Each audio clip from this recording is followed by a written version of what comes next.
Hello, and a very warm welcome to my new channel, Esoteric Explorer. As you can see, I'm joined by none other than Mr. Ralph Ellis, author of over 10 books on ancient and biblical history. And today we're going to do a history Q&A. Happy New Year, Ralph.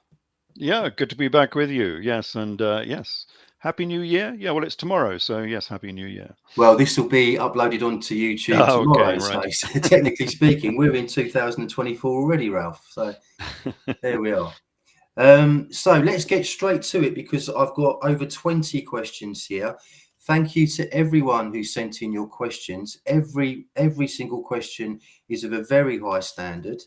And because we've got so many questions, I think if you could possibly limit yourself, Ralph, to 5 minutes with Yes, your I'll responses. I'll try not to ramble too much. Yes. Brilliant. Okay, so let's kick off with a question from Dr. Robert M. Price, who's a friend to the channel, and he's asked, "What's your opinion of the claims of the Priory of Sion about Jesus and Mary Magdalene as the progenitors of the Merovingian dynasty?" Yes, interesting question. I that's a little bit off topic for me. I don't write very much about the Merovingians, but all I can do, I suppose, is recommend to viewers to read Holy Blood, Holy Grail. I think it's still a valuable resource document. A lot of people make fun of it and say it's too fanciful and fictitious, but there's still a lot of good information there because remember, we're only dealing with the mythology anyway by the time we get to Provence in the south of France because we have no firm history. Um, so that gives some idea about the links with the Merovingians. I sort of tackle the very early part of this, the first century, where Mary Magdalene is supposed to have come ashore at Marie Saint de la Mar down in the south of France. And a lot of people say she went to Aix, Aix-en-Provence. It's a fairly large city down there, where there's the cave she's supposed to have lived in, and her sarcophagus is supposed to be there. I take a different take on that a little bit. I say that she probably went up to Orange, which is another town in the south of France, because Martha, her sister, is supposed to have gone to Tarascon, which is the next town up. I think she went to Orange for many various reasons, mainly because it was an independent principality, very different to Catholic France. And this independent principality was part of the Reformation.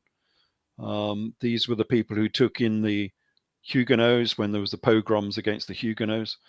Um, they were um, at the forefront of the Reformation. And what else about them? Yeah, they were finally kicked out of Orange in the 17th century by Louis XIV. So they had a battle with Louis XIV, and they ended up in Holland as an independent principality once again. So the leaders of Orange were known as the princes of Orange, and that's where we get the princes of Orange from, who now are the princes of Holland. They came from Orange in the south of France. And there's lots of small snippets of information that link it back to Edessa, that link it to the gospel story, like the symbol of orange is the same as the symbol of Edessa. There's lots of these little tiny pointers to say that they were involved somehow with the refugees who came out of Judea and ended up in Provence in the first century. So yeah, that's all very interesting stuff. That comes from my book, um, Mary Magdalene, the Princess of Orange. Little bit speculative, of course, because we have no firm history. The firmest history we get, funnily enough, is from Wolfram von Eschenbach, who wrote the Arthurian legend. But he writes the history of Orange as well. So we have another link there. He wrote Arthurian legend and he wrote the history of Orange. Now, why is that? Well, if you read my Grail cipher, you will know there's a link between the Arthurian story and Edessa. So, yeah, there's lots of little pointers. No firm information, no firm facts, but there's lots of little pointers to say Orange was very influential in this story. Mm. It's a fascinating part of the story, isn't it? And it leads us on very nicely to my next question, which is from Gabriel McGuffey, my friend in Los Angeles, fellow guitarista. And he's asked you, Ralph, after reading your chapter on the city of oranges, I was wondering if you could elaborate on what the painting Mary Magdalene and the Smoking Flame featured in The Little Mermaid implies to you regarding the knowledge held by modern corporations. Yes, Do I you? do wonder sometimes. Yeah, Yeah, it's interesting. It was in The Little Mermaid, and they had the Little Mermaid herself. Ariel is her name. I think she's called Ariel, isn't she? I think so. Yeah. Looking at Mary Magdalene and the Smoking Flame, looking at the painting, which is a very famous painting of Mary Magdalene, of course. And it's a painting with Mary Magdalene. There's a big skull there because she's always identified with the skull, and a candle that's smoking. The skull is probably there because it's in French, they made a nice play on words with this, like they always love to do. Just read the Talmud, it's full of word play everywhere. They said it's a pot en tête, a jug of the head, which, a skull, if you turn it upside down, it's a bit like a jug, you can put things in it. But of course, it can also mean a potentate, a king, a queen, a leader. And it's just indicating that Mary Magdalene might have been a queen, which of course she was. But it's Ariel that's looking at this. And of course, she's like the princess of the sea, you might say. And Mary Magdalene was called very much the same. She was the Stella Maris, the sea star. And partly because she went on this trip across to France and ended up in Marie Saint de la Mar in Provence. But she was also the sea star because in those days, we tend to think of the sea star now as being Polaris, because sailors use it for navigation. But the sea star originally used to be Venus, and therefore, the Eastern Star, and therefore the Stella Maris, Mary Magdalene, is being equated with Venus, with Aphrodite, and therefore with Isis, because she's an incarnation of Isis as the Queen of Heaven, which they were. All of these princesses were incarnations of Isis.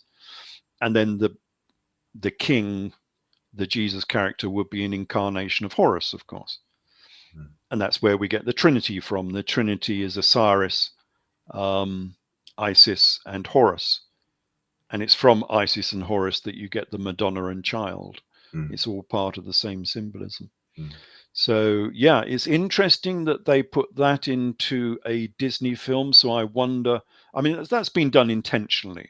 Of all the paintings that she would want to be looking at, why Mary Magdalene? That's been done intentionally. So I don't know how much these film producers, these cartoon producers actually know about this, whether they're just hanging on to the edges of this story, through books like myself, and they've tuned into this information, or do they know more information than we expect? I don't know, but it would be interesting to find out, but I don't really know on that. I have a feeling it's probably the latter rather than the former. I think but yeah, I don't know.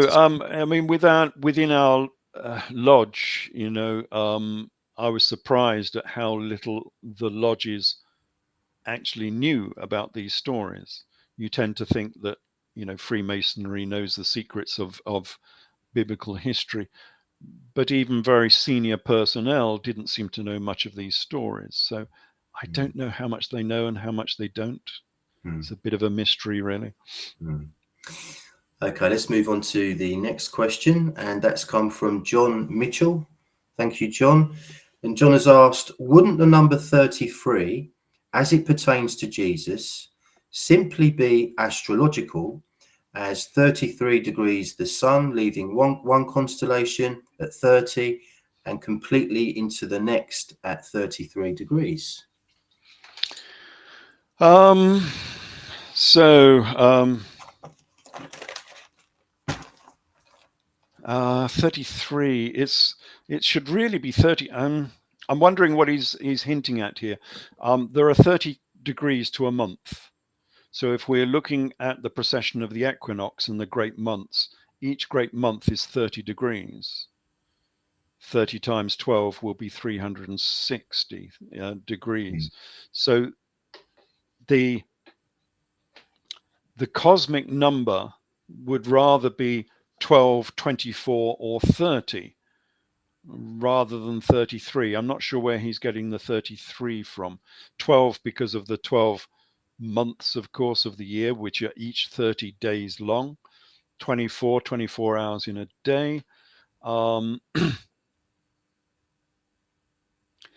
I'm thinking about that one. That doesn't actually have a cosmic rationale behind it. The reason why we have 360 degrees in a circle, it's not just being plucked out of nowhere. It's because we have 365 days in a year. Therefore, each day is 1 degree around the orbit of the Earth around the Sun. And we've rounded that down to 360, obviously, because it's much easier to calculate with.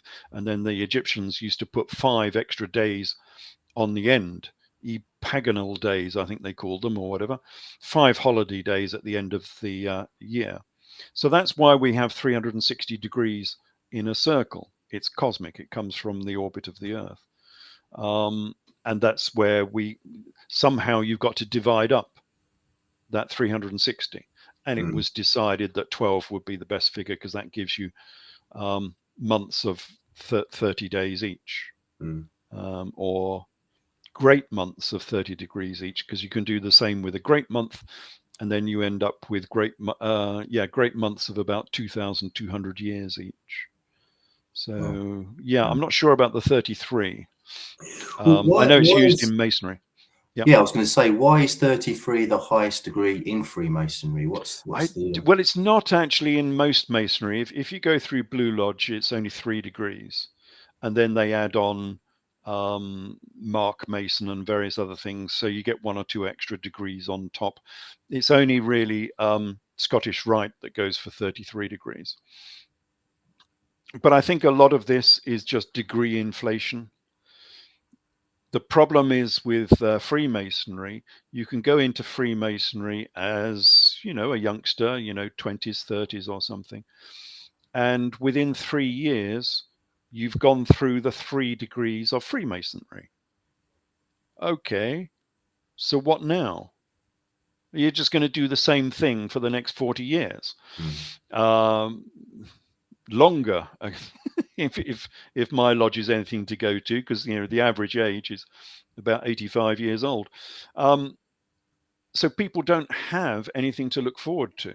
And I just get the impression a lot of these extra degrees have been added on to keep the interest in the society. Oh, look, there is another degree you can go for. And there, in that degree, you'll find the real information, the real secrets. And you go for that one, and it's not very interesting. So you go for the next one, and then the next one. I don't know. I see no need for 33 degrees. I think that's been made up in more recent times. Oh, really? Okay. Thanks. Right. Next question. Moving on to this is from Dashu, and he has asked, where is the evidence to claim that Bar Kamsa was the leader of the Jewish revolt? Oh, well, the evidence for that comes from the Talmud. So just read the Talmud. This is what does this come from? It comes from Gittin 55. In fact, there's 2 paragraphs. I think I can give you a quote here for one of them. But it says that Yohanan was the rabbi after the Jewish revolt. But obviously he was involved before the Jewish revolt as well. So Yohanan went to the emperor, that's Emperor Nero, and said the Jews are rebelling against you. Okay, so that's a rebellion during the time of Nero. Okay, there really was only one significant rebellion during the time of Nero. And Nero said, how can I tell? Nero's making a bit of a joke there because the Jews are always rebelling. So how can you tell? Mm-hmm. So then he goes through this business with sending a calf to the high priest of Jerusalem to see if he will sacrifice it, which I won't go into. But then this is part of the Hakok mosaic with the character called Bar Kamsa. That's how we know that the Hakok mosaic is referring to Bar Kamsa, because it's all about this giving of this sacrificial calf to the high priest of Jerusalem. But anyway, the calf is rejected by the priests, which is exactly what Bar Kamsa wanted, because he wanted to stir up trouble, of course, between the high priesthood and with Rome. And so then at the end of these paragraphs, it says, Rabbi Yohanan, the same guy, of course, thereupon remarked, through the scrupulousness of Rabbi Zechariah, who rejected the calf, our house has been destroyed, our temple burnt, and we ourselves have been exiled from our land.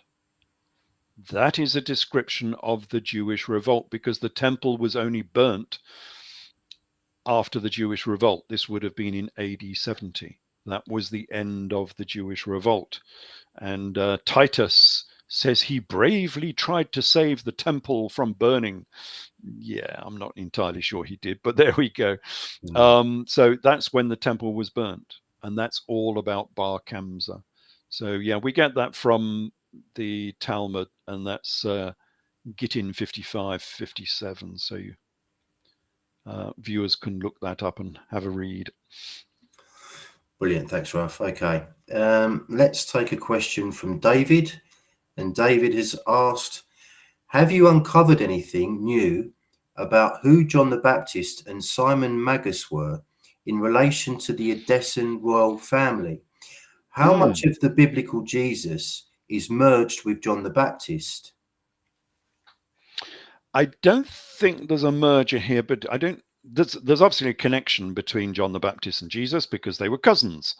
I don't think they are the same character, if that's what he's implying. I think there's an elder and a younger. I think John the Baptist, because this is always a tricky subject. How old is John the Baptist? If you look at Michelangelo's, or is it Leonardo's painting, the Madonna and the Rocks. I forget who painted that one.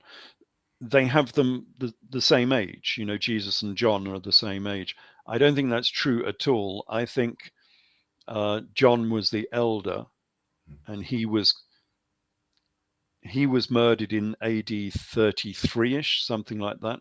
Oh, this is probably where this confusion comes from, because remember the gospel story has been shoved back into AD 30.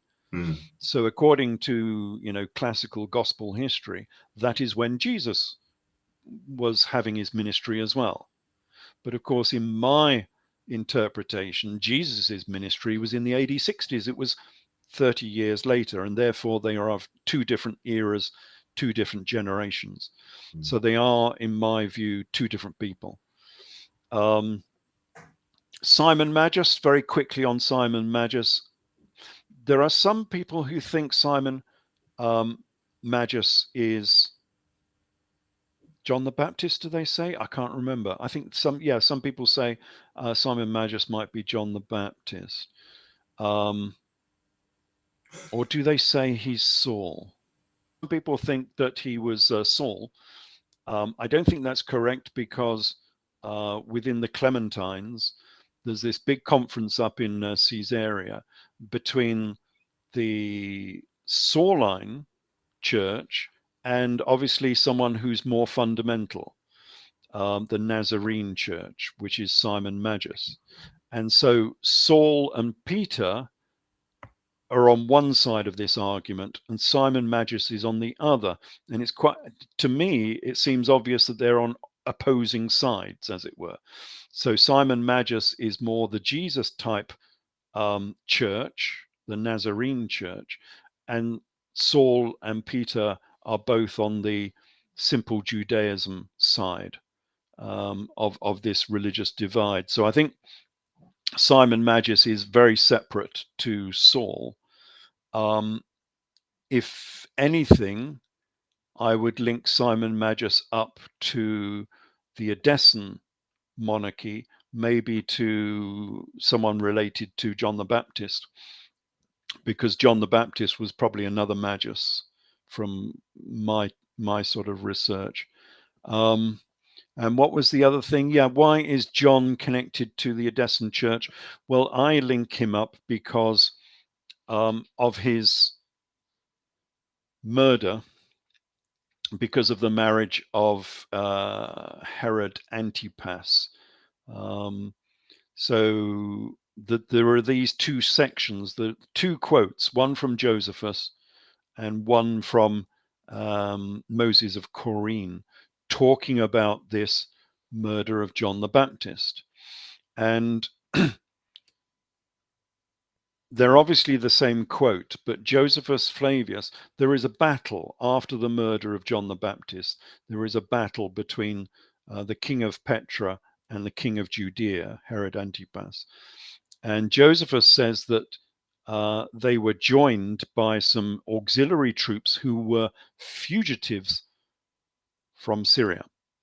But he doesn't say who they are. And then you read Moses of Corine, and he says that these auxiliary troops, these fugitives, as he calls them, were actually the army of Edessa. So the army of Edessa came down to punish Herod Antipas because of the murder of John the Baptist.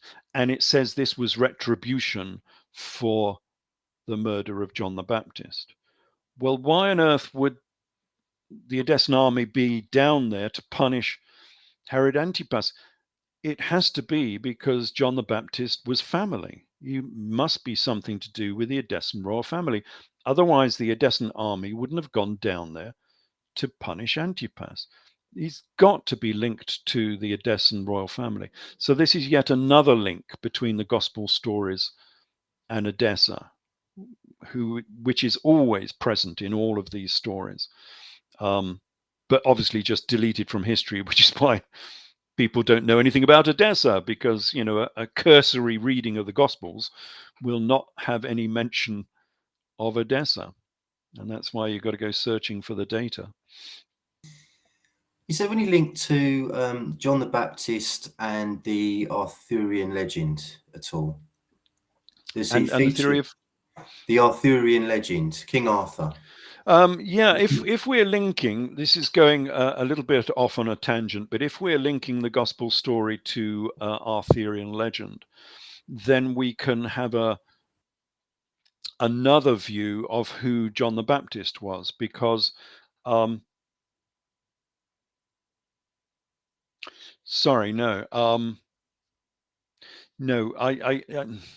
yeah, I'm just trying to think. I don't place John the Baptist within Arthurian legend, but I do place Simon Magus within Arthurian legend. So if you're going to have someone like Simon Magus, who was obviously linked to the Edessan royal line and was a magi, he was a magician, he was one of these special priests, it seems quite obvious to me that Simon Magus would be Merlin, who was the magus, as it were, to King Arthur, the magician to King Arthur. So so we can find Simon Magus in that story, but I don't think I've made any mention of John the Baptist. Probably because he was of the previous generation, therefore he's not really of the Arthurian generation. Yeah. And according to your research, John the Baptist and Simon Magus were astronomers.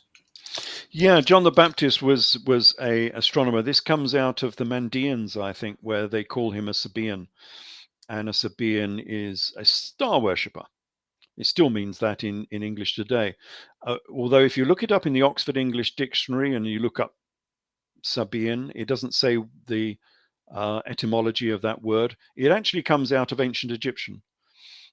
So Saba or Siba or Sheba in ancient Egyptian just meant star. So a Sabaean is a star worshipper. Therefore, Queen of Sheba is the queen of the stars, the queen of heaven, Isis. Isis, yeah. Yet again, they're always incarnations of Isis, Mm. always linked. So yeah, John the Baptist would have been. Oh, and there was something I was doing recently on this as well. It wasn't from the Man. Was it from the Mandean text? Yeah, it could have been again from the Mandean text, and it specifically said because there was the Gospel of John according to the Mandeans, and it said John only prayed and venerated his God at night. Well, what does an astronomer do? And it says that 4 days a week John used to venerate his or have his ceremonies at night. Well, quite obviously because he was an astronomer, he was a Sabaean. So yeah, he was a star worshipper. Fascinating stuff. Thank you, Ralph. But the Okay, other moving 3 days a week, he could sleep with his wife. So there you go. on. It wasn't best, all work. best of both worlds, perhaps. Yeah. Yeah. Moving on to the next one. This is from Rosemary Wallace. Thank you, Rosemary. And she's asked, how many proclaimed messiahs were around the Middle East just before and during Jesus's time and place? Were they all crucified? How did Jesus rate among them? Well, there's been some duplication because, of course, the whole of this record has been duplicated. If the gospel story was really in the AD 60s and it's been put back into the AD 30s, then a lot of this story has been duplicated, and so we get very similar characters who are all doing the same thing.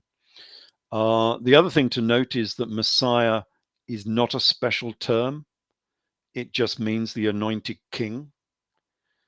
And so there were many kings in this region. Edessa had a whole line of kings.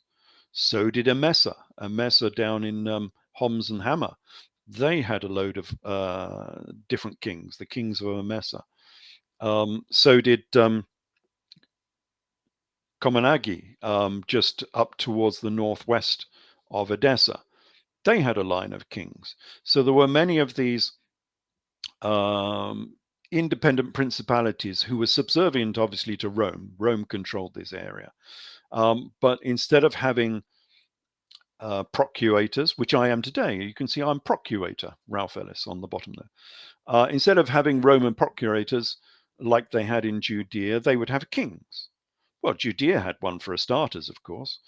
But Judea was always a bit troublesome, so they had a Roman administrator there. But of course, they had the Herod kings, and then they ended up with the Agrippa kings in Judea. Each one of those technically was a Messiah because they were the anointed king of Judea. All the Emessan kings would have been the Messiah. King Charles, when he was anointed in Westminster Abbey, he was anointed as the Messiah because he was anointed with oil. That's what Messiah means, the anointed one. Same as Christ. Christ means the anointed one. So you could refer to Charles as Charles the Christ because he is the anointed king, or you could say he's Charles the Messiah because he is the anointed king. So there were many messiahs knocking around in this region, and most of them were subservient to Rome. Like the Herods, they were good servants of Rome, independent, but they did whatever Rome wanted.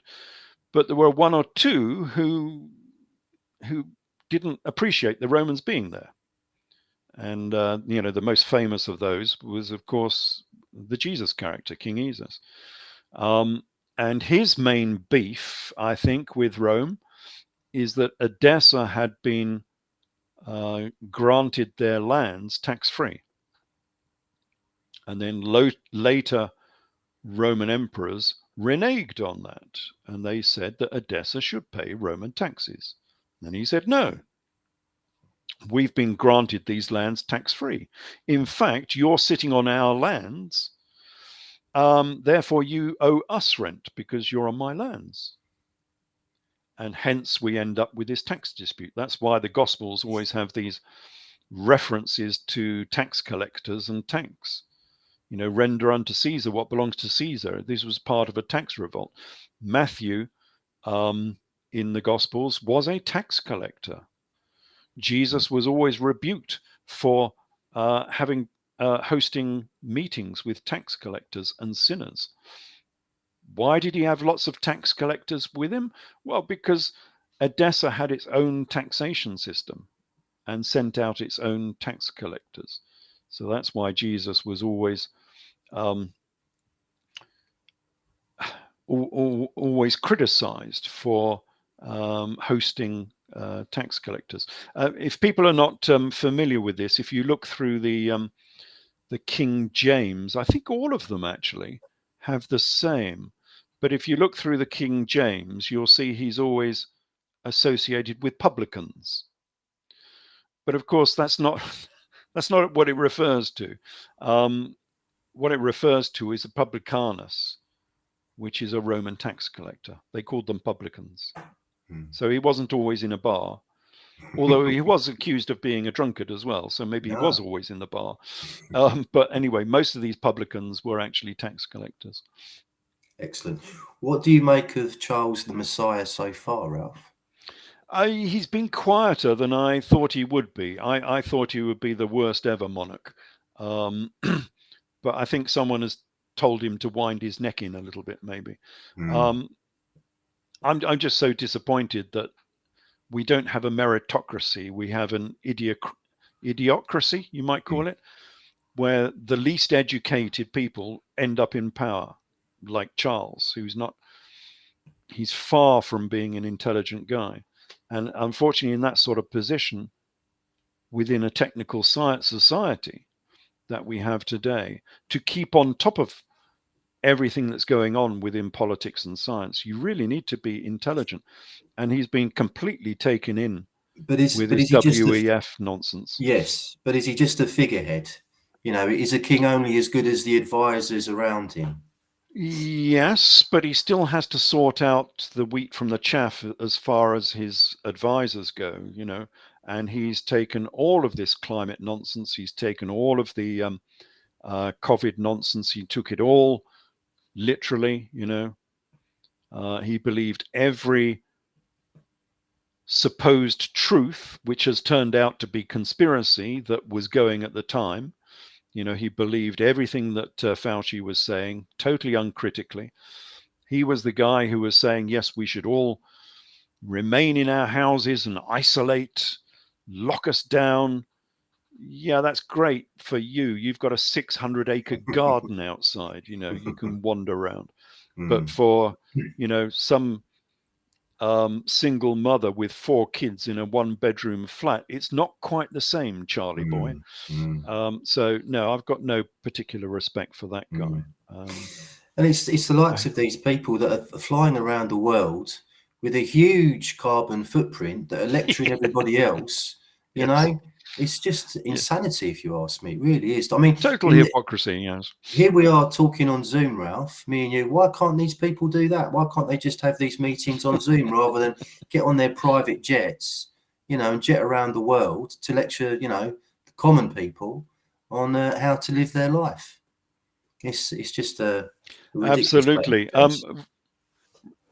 Regarding Zoom, you're breaking up a little bit. Am I coming across okay at present? You're coming across loud and clear, Good. Ralph, at the moment. Excellent. And as far as I can see at this end, I'm okay. My connection looks pretty strong. So, right, let's crack on just in case. So let's move on to our next question, which comes from Very Old Johnson.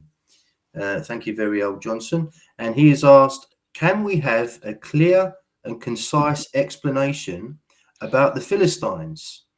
The Bible has Abraham residing with them, and so did Isaac.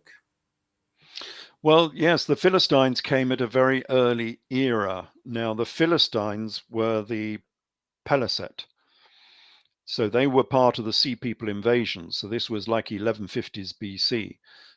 This is the era when there was 1,000-ship consortium of islands in the Mediterranean who decided to attack Egypt and the Levant. And one of the contingents of that Sea People invasion were the Paliset. And the Paliset came from Greece. So they were Mycenaeans, I suppose, because Greece didn't exist in that era. I suppose you call them Mycenaeans. And so they ended up in the Levant, and they were Greek speaking. And the Paliset became the Philistines. It's the same name, just with a slightly different pronunciation. And it was the Philistines who became the Palestinians.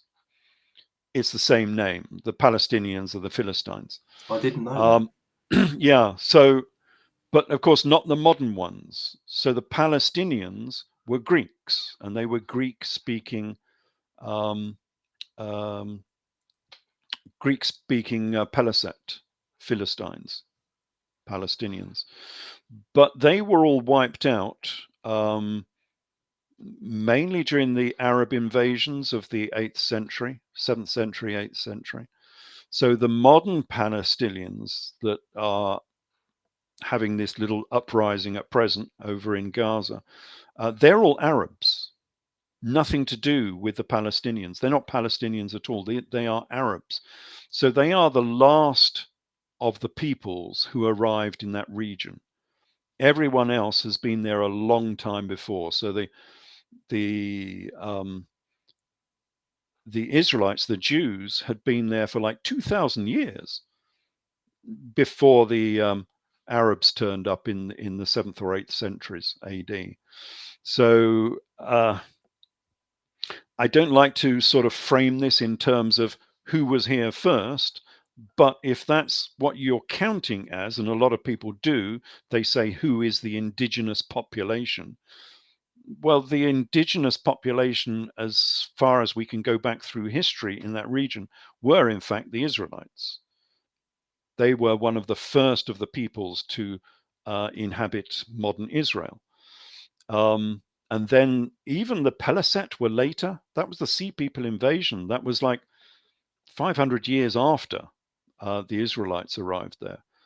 Because in my books, the Israelites arrived there in 1600 BC, well, 1570 BC. The Paliset Sea People didn't arrive until the 1150s. So they were even later. And then, of course, you had other invasions through lots of other people. You had the Persian invasions with the Babylonians and everything else. And finally, you ended up with the Arabs, who didn't come until the 7th century AD, a long time after. So if you're looking for the indigenous people who belong to that land, it's going to be the Israelis, basically. Okay, that leads me on to this question, which is connected. So this has come from Mark Konzarowski. I think I've got your name right, Mark. And he's asked, can we have your take on the present troubles in Israel and how the ensuing destruction may affect the further uncovering of new evidence for the Odessan theory? Yeah. Well, I'll leave the Odessa bit for a while. My assessment of the current conflict differs from what you will find on the television, because the television will not tell you the history of this region, and that's the real problem. They're saying, oh, this conflict has been going on since 1950. No, it hasn't. It's been going on for 1,300 years. It's been going on ever since the Arab invasion of the 7th century AD, when the Arabs under the armies of Muhammad invaded the Levant. and they destroyed the region, because that's what Islam does. It destroys everything. It's done that throughout its history. So when they came through Syria, Syria was the wealthiest part of the Roman Empire at that stage. And when the Arab armies came through, they just destroyed everything. So if you go to, not Damascus, if you go to Aleppo, around Aleppo, there's the dead cities of Aleppo, where there are 800 towns, cities, and settlements which lie abandoned to this day.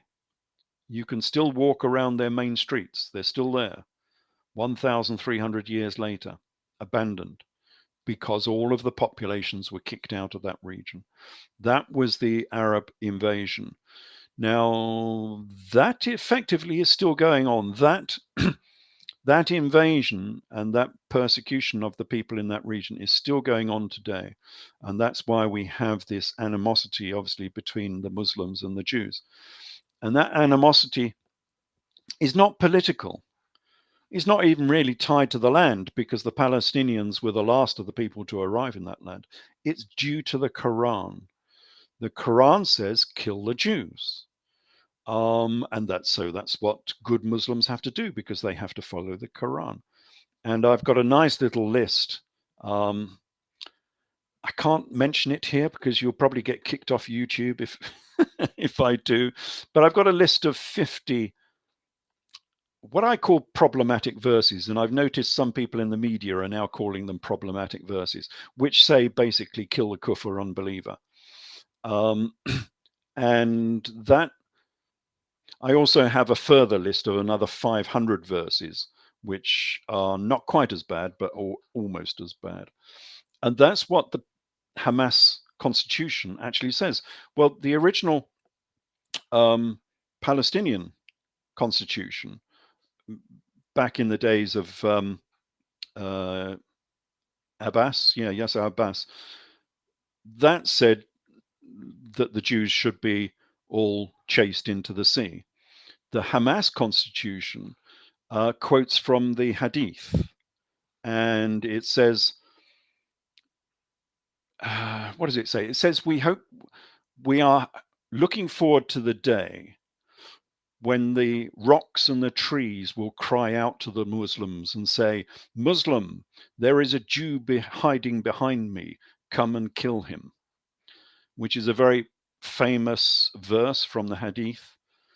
And that's part of the constitution of Hamas. That's exactly what they want to do. They want to find every stone where there's a Jew hiding behind it and go and kill them. And that's why you cannot get peace in that region. So that's an ongoing thing which will never end. It's got nothing to do with oil. That region is bereft of oil. If you go around Syria, you will see how bereft of oil it is.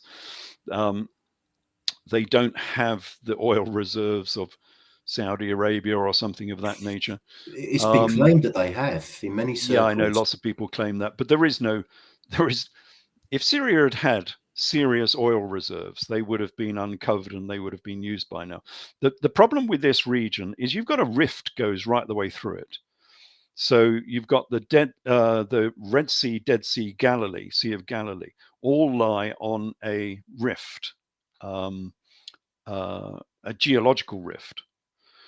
And unfortunately, if you have geological rifts, then any oil that was in that region escapes, like millions of years ago, because you've got a big tear in the surface of the earth. So most of that oil has gone long ago.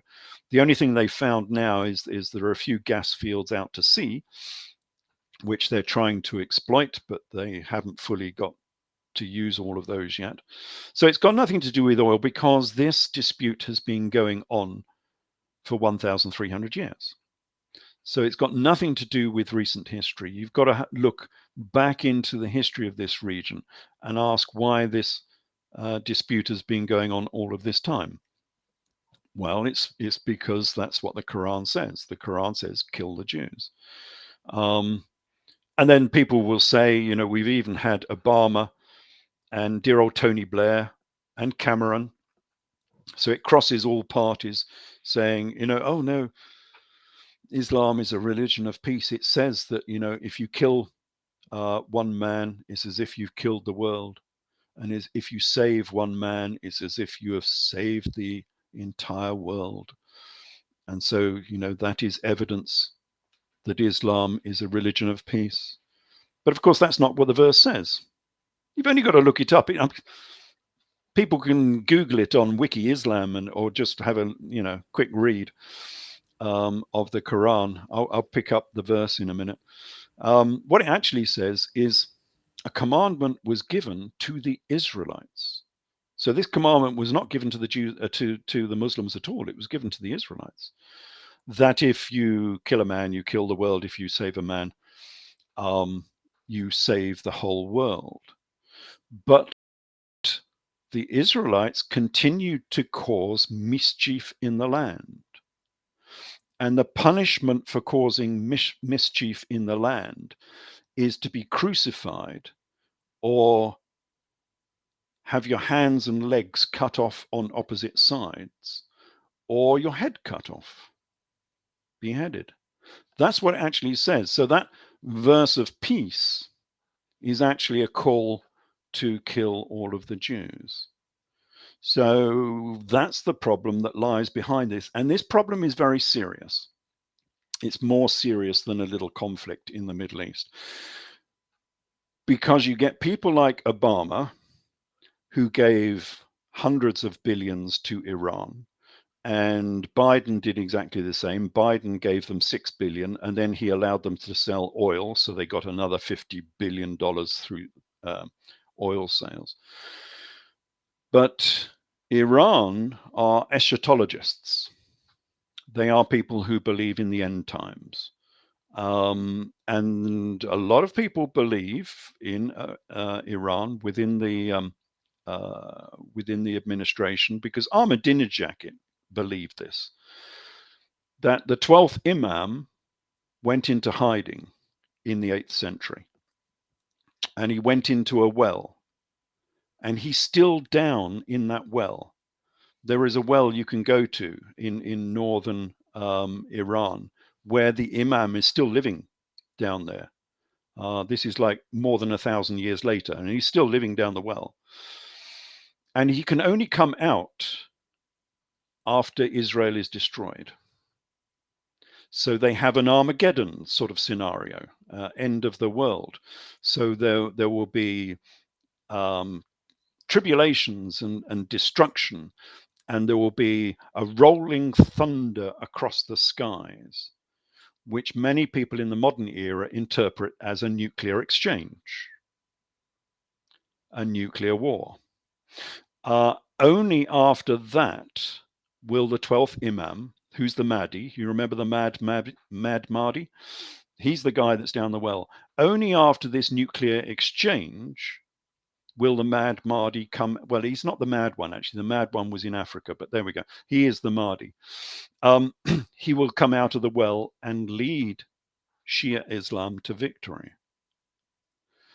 So many Iranians want a nuclear war because it will lead them to victory. And so as soon as they get a nuclear weapon, they will use it. They have pledged that they will use it immediately. There's none of this mutually assured destruction business, the philosophy of MAD, where we know that Russia won't use it because they're rational people, because they know they'll get destroyed as well. There is no MAD philosophy to be used upon the Iranians. As soon as they get a nuclear weapon, they'll drop it on Israel. And we know that the Israelis have nuclear weapons, and they will drop their nuclear weapons on Iran, and we'll have a nuclear exchange in the Middle East. That's why this situation is actually very troubling. And it's so distressing to me to see Democrats giving money to Iran when we know that they want to start a nuclear war. I think it's been quite a long time since Iran has been involved in a war, though. And it is, but that's only because they've had sanctions against them for decades, and so they've had no ability to cause much trouble, apart from arming Hamas and arming Hezbollah. You might say they've not been involved in a war, but they've given 300,000 rockets to Hezbollah. This is what Israel is troubled by at present, which is why they've been striking storage depots in Syria, which are containing all of these rockets, because they've been arming Hezbollah, because Hezbollah want to destroy Israel. And they've been arming Hamas, which is odd because Hamas is their sworn enemy. Iran and Hamas are enemies of each other. However, the enemy of my enemy is my friend. And because Hamas wants to destroy Israel, then Iran says, well, okay, if you really want to, here's some rockets. So a lot of those rockets which were descending on Israel from Hamas came out of Iran. So they're all running these little proxy wars, using and abusing Hamas and Hezbollah as their proxy fighters to go and do their dirty work for them, because they can't do it themselves, because they're afraid that America will strike them, or Israel will. It's all one big proxy war at present. There are so many questions I could ask you on that are coming into my mind. There are so many conspiracy theories flying about as well. Oh yeah, in connection to this dispute, and it is. I agree. It's very worrying. It's perhaps more worrying than the Ukraine-Russia conflict. Oh yeah, very much so. Yeah, at least Ukraine and Russia are rational people, and therefore Russia, we hope, although they keep talking about it, won't start using nuclear weapons, because they fear the escalation that will bring, because it will inevitably drag European powers into the war, and maybe America into the war, and a nuclear exchange will destroy all of Russia. And they know that, so they're going to stay clear of it. That doesn't work with Islam, because they want to die. As they always say, they pointedly say this all the time: we love death more than you love life. That's one of their sayings they always say. Yeah, they do. And so they're quite happy to use nuclear weapons, because it doesn't matter to them. They like death. And so you cannot have this mutually assured destruction philosophy when you're talking to someone like Iran. It just doesn't work. Okay, thanks, Ralph. That's really interesting. But let's get back to the Church of Jesus and James, I think. So this question's coming from Craft-O-Matic, and she has asked, can we have a clear view of the beliefs and the reasons behind the beliefs of the Church of Jesus and James? Who and what influenced them to believe what they did? Yeah, well, I call it Egypto-Judaism because they came out of Egypt. Out of Egypt I have called my son. Jesus went to Egypt for his education, even by what the Gospels say. I say he went to Alexandria, because Alexandria was the greatest and the best of the universities within the Roman Empire. So where are you going to send your princely sons? Well, you're going to send them to Alexandria. So they would have come out of their education with a thorough grounding in Egyptian history, Egyptian religion, Greek history, because obviously Egypt at that time was half Greek, Greek philosophy, Greek religion. That's what they would have been steeped in.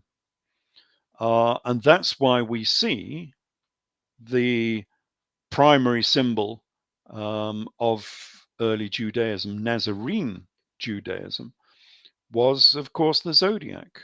And since I've got this image just sitting here, we might as well look at it in case people have forgotten. Here's a quick screen share coming up, and that should flip across, hopefully. There we go. And that is the zodiac of Hamat Tavera on the Sea of Galilee, which was owned by Jesus of Gamala, Gamala Saphias. And of course, Jesus of Gamala was the leader of 600 rebel fishermen.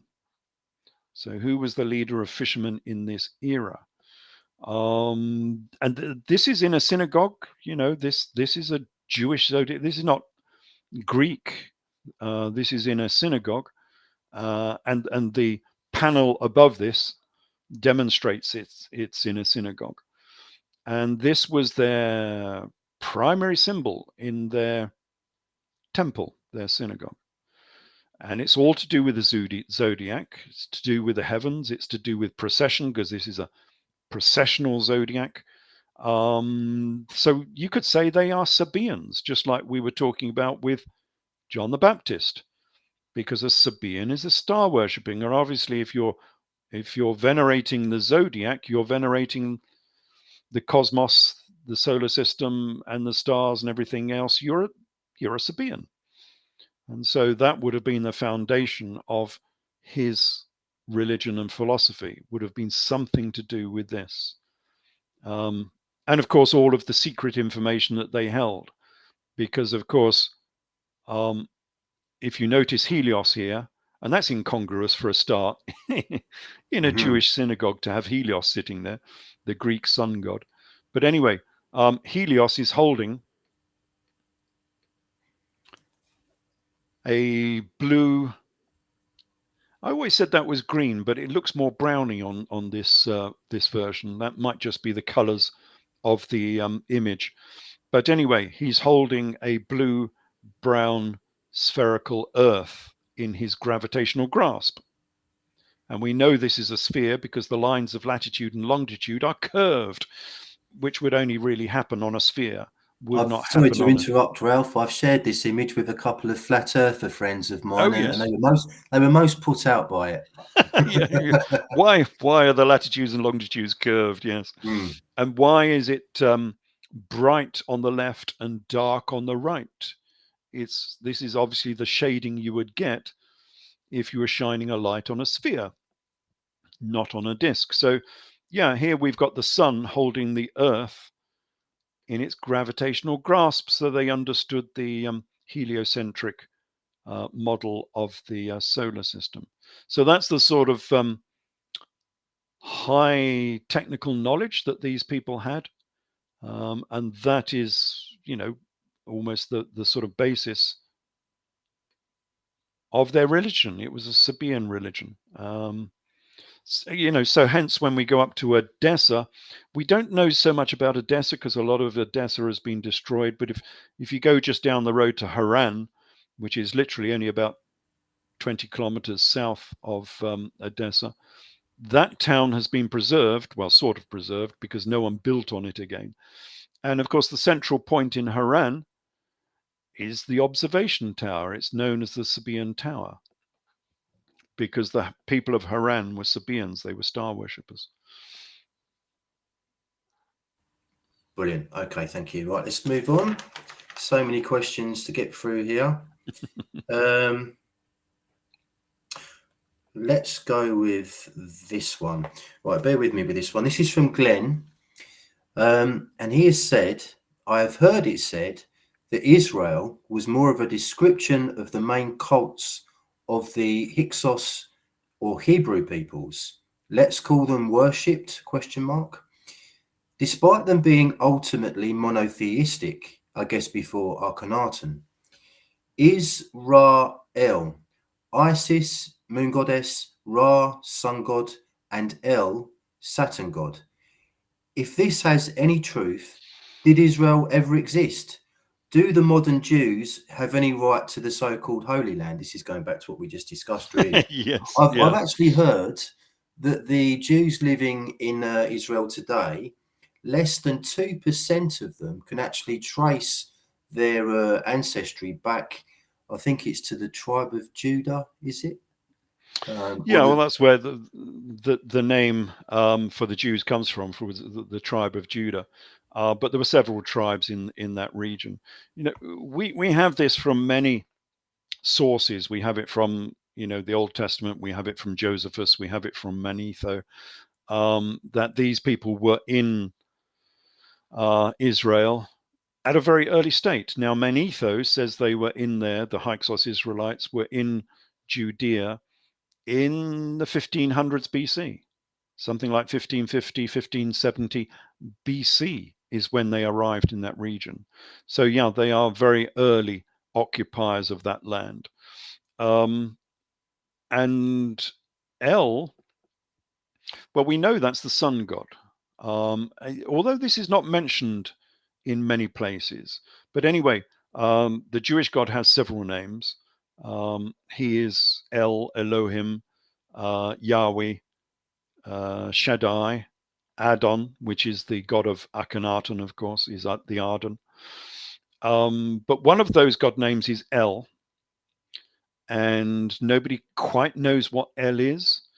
But from the Elagabalus, which is the sacred stone of Emperor Elagabalus, but the sacred stone of the Gali priests of Galilee. And remember that Jesus was a Galilean, and Josephus calls the Gali, he calls them Galileans.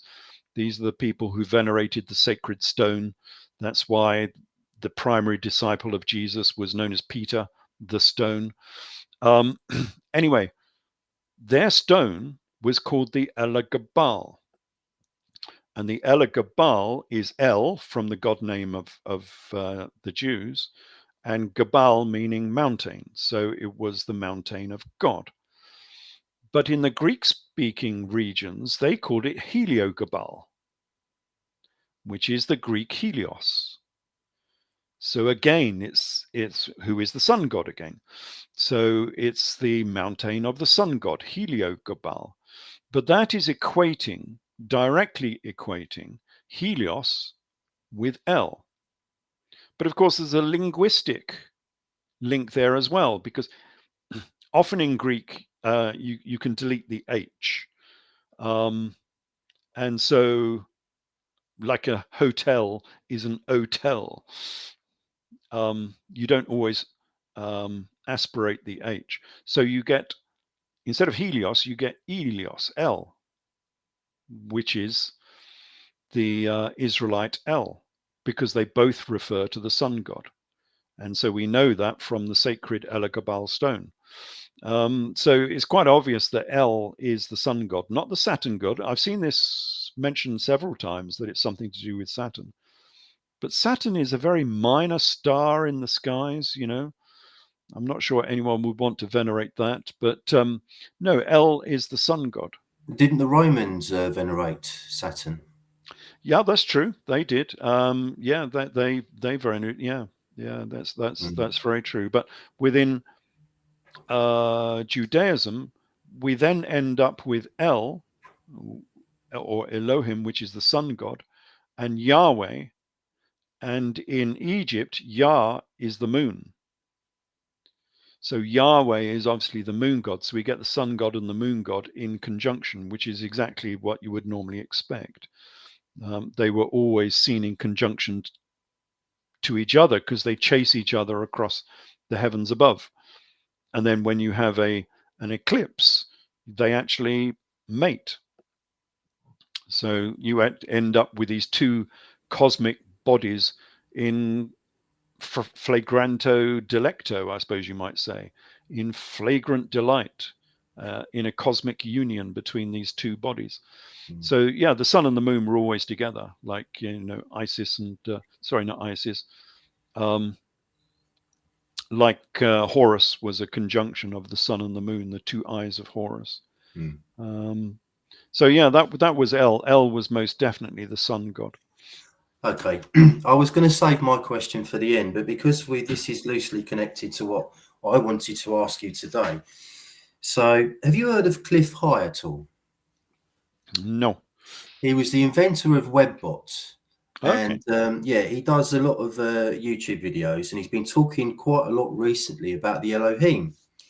So I was going to ask you who you think the Elohim were, because Cliff thinks that they were basically space aliens that invaded the planet, and that the Talmud talks about this a lot, evidently, that basically the early part of the Talmud is people writing about the Elohim, this invading species, and how to deal with them. It's almost like a manual for how to deal with the Elohim. So Would you laugh at that, or would you give it any credence? Or I don't think that's what they were actually talking about. I've heard lots of people talk in those terms about the Elohim. I don't write anything about it at all.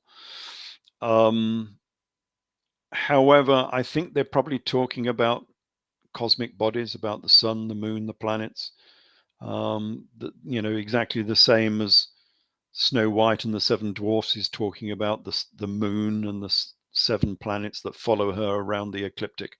Most of these things were cosmic. They were talking about the cosmos because they were Sabaeans. I don't dismiss ancient aliens. I think there is a good possibility of ancient aliens back in the far distant past. But I don't get the impression that that's what they're talking about when they're talking about the Elohim. I think it's more to do with the cosmos above. But it's not something I write about, so I don't have much to add to that. okay, thanks, Ralph. Right, we're making quite good progress actually. So we've still got a few left, but okay, this one has come from our friend in Romania, Emil Adrian Mandrew, and he's asked, who was Mar Ihab Shamshagram in the doctrine of Adai? Well, they were the princes of Edessa. So if people don't know the doctrine, it's a very early gospel, you might call it, apocryphal gospel, about Edessa, about the king of Edessa sending letters down to Jesus, who was down in Jerusalem, and Jesus sending letters back because he said he was too busy to go to Edessa, but he would send these letters, and he would send a picture of himself, which is the Mandelion of Edessa, which originally was a painting, a proper painting using oil paints. And later on, it became this miraculous image of Jesus, which was sent back to the king of Edessa, who was Abgarus the fifth. And that is the subject of the doctrine of Adai. So at that time, when this was written, people used to know about Edessa, and they used to know about the royal family of Edessa. And if you look into Moses of Corrine, he starts giving some of the family of Edessa. And what was that name again? Was it Samshagram? Samshagram. Yeah. There was a prince with a similar name in Edessa, but the other Shamshagram was a king of Emesa in that sort of era. So I think there were two. I think it's the same name, or at least it's a very similar name. So we have these two monarchies. We have a monarchy in Edessa, and we have a monarchy in Emesa, which is just a bit further south, down by Damascus. And they were both independent principalities in the first century, subservient to Rome, of course, but independent principalities. And they didn't always agree with each other. There was a war between Edessa and Emesa in about the AD 50s, at the time when the Edessans converted to Judaism. So this caused a bit of a rift within the aristocracy in that region, and Emesa took advantage of this and went to attack Edessa, and they got defeated.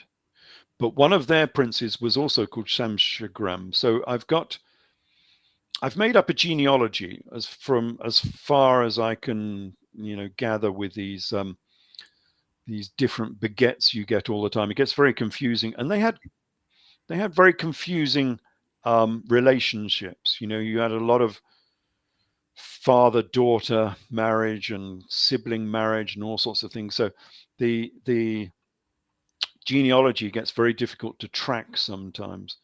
But yeah, I've got a full genealogy of all of the main players. Some of the family feuds that went on in the works of Josephus, just like, oh my God, these people hate each other and they're related to each other. It's like the worst possible episode of EastEnders, feuding families all the time. Yeah. Yeah, I mean, it's like King Agrippa, um, who was supposed to be Jewish, but he was subservient to Rome. So he didn't want to upset Rome, but he wanted to befriend his Jewish people who had started a revolt against Rome. And he was sitting on a fence between the two of them. And so he captures Jesus of Gamala Sapphires, but he doesn't want to kill him because he's friends.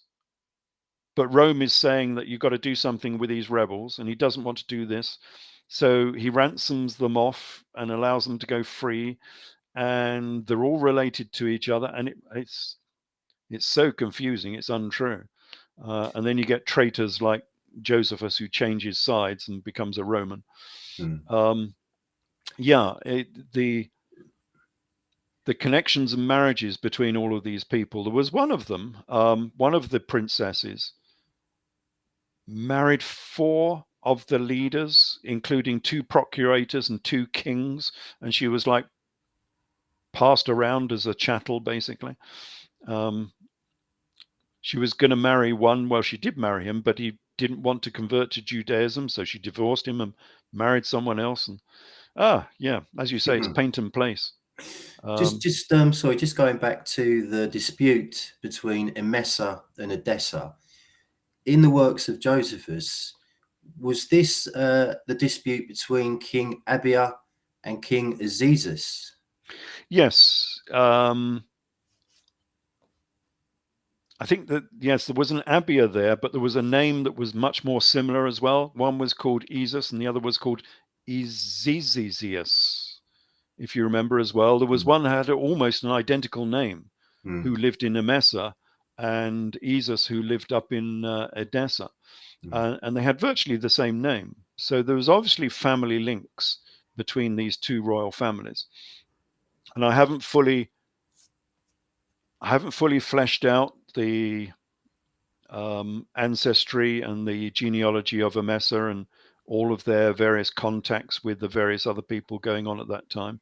But it's quite clear that they were an influential family who ran mid-Syria. So the Edessans ran northern Syria, and the Emesans ran, you might call it mid-Syria, around Damascus and Homs and Hama. Yeah, and we have these 2 royal families who are very similar, who are both involved in events of the 1st century. The only difference really, I suppose, is that Emesa did not join in the Jewish revolt, so they refused. I think Palmyra refused as well to join in the revolt. And a lot of the people back in Edessa refused to join in the Jewish revolt, because Josephus Flavius pointedly says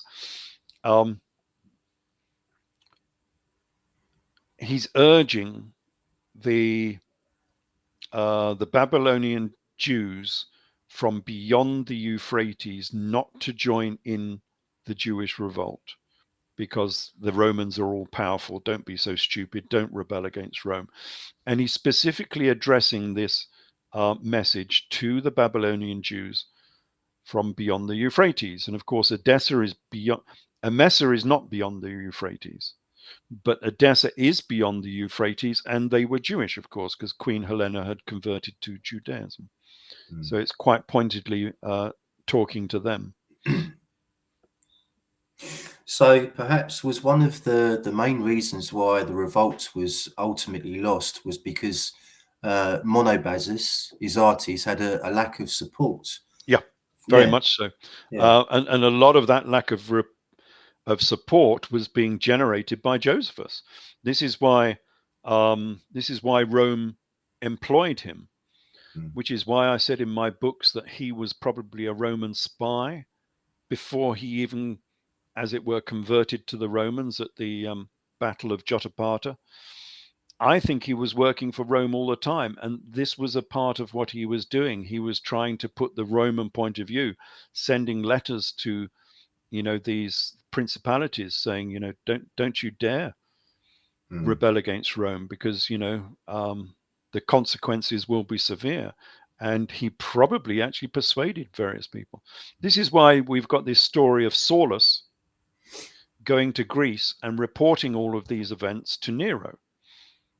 because Nero and Vespasian were in Greece at that time. This is just before the Jewish revolt. This would have been like AD 65.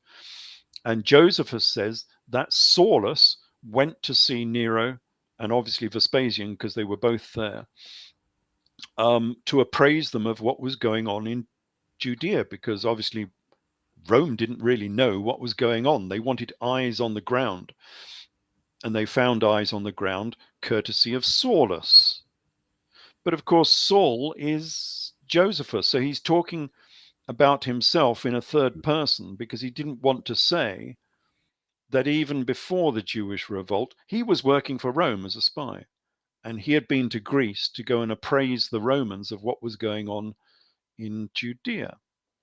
And yeah, that's why we get the mention of Saulus. I'm pretty sure they are one and the same person. Okay, Emil did ask as well about John the Baptist. Is there a possibility that he was from Emesa? Luke says that John's father Zacharias was part of the company of Ibijah. Was it just a company or a dynasty of Emesan priests who were a client priesthood of Rome? Well, he could have been. As I say again, I've not fully fleshed out the genealogy of the Emesan royal family, but Jesus and John were supposed to be cousins, but there were obviously intermarriages between Edessa and Emesa, so they could easily be cousins with a princess, being sold off, as it were, because these royal alliances were made through marriage very often. So an Edessan princess may well have gone down to Emesa, and therefore they could still be cousins. He could well be something to do with the Emesan royal family, and maybe that's why we have less information about them, because we have less information about Emesa than we do Edessa. So maybe that's why he's dropped off the radar rather more than anyone else has. Yeah, quite possible. Quite possible. Yeah. It needs some further work on that. Okay, one more from Emil. Right. Apologies for my pronunciations here. I'll give it my best shot. Who was King Abnerig of Chirax Spasini? Or Spasini, yeah. Spasni, yes. Have I got those pronunciations correct? Pretty much, yes. He was related to Agbarus Monobazus, for Isates Manu was educated at the court of King Abnerig. Yes. Now, that's supposed to be a court down in Basra in modern Iraq, down in the confluence of the Tigris and the Euphrates, right down on the Red Sea there. Or is it the Persian Gulf? It's the Persian Gulf, isn't it?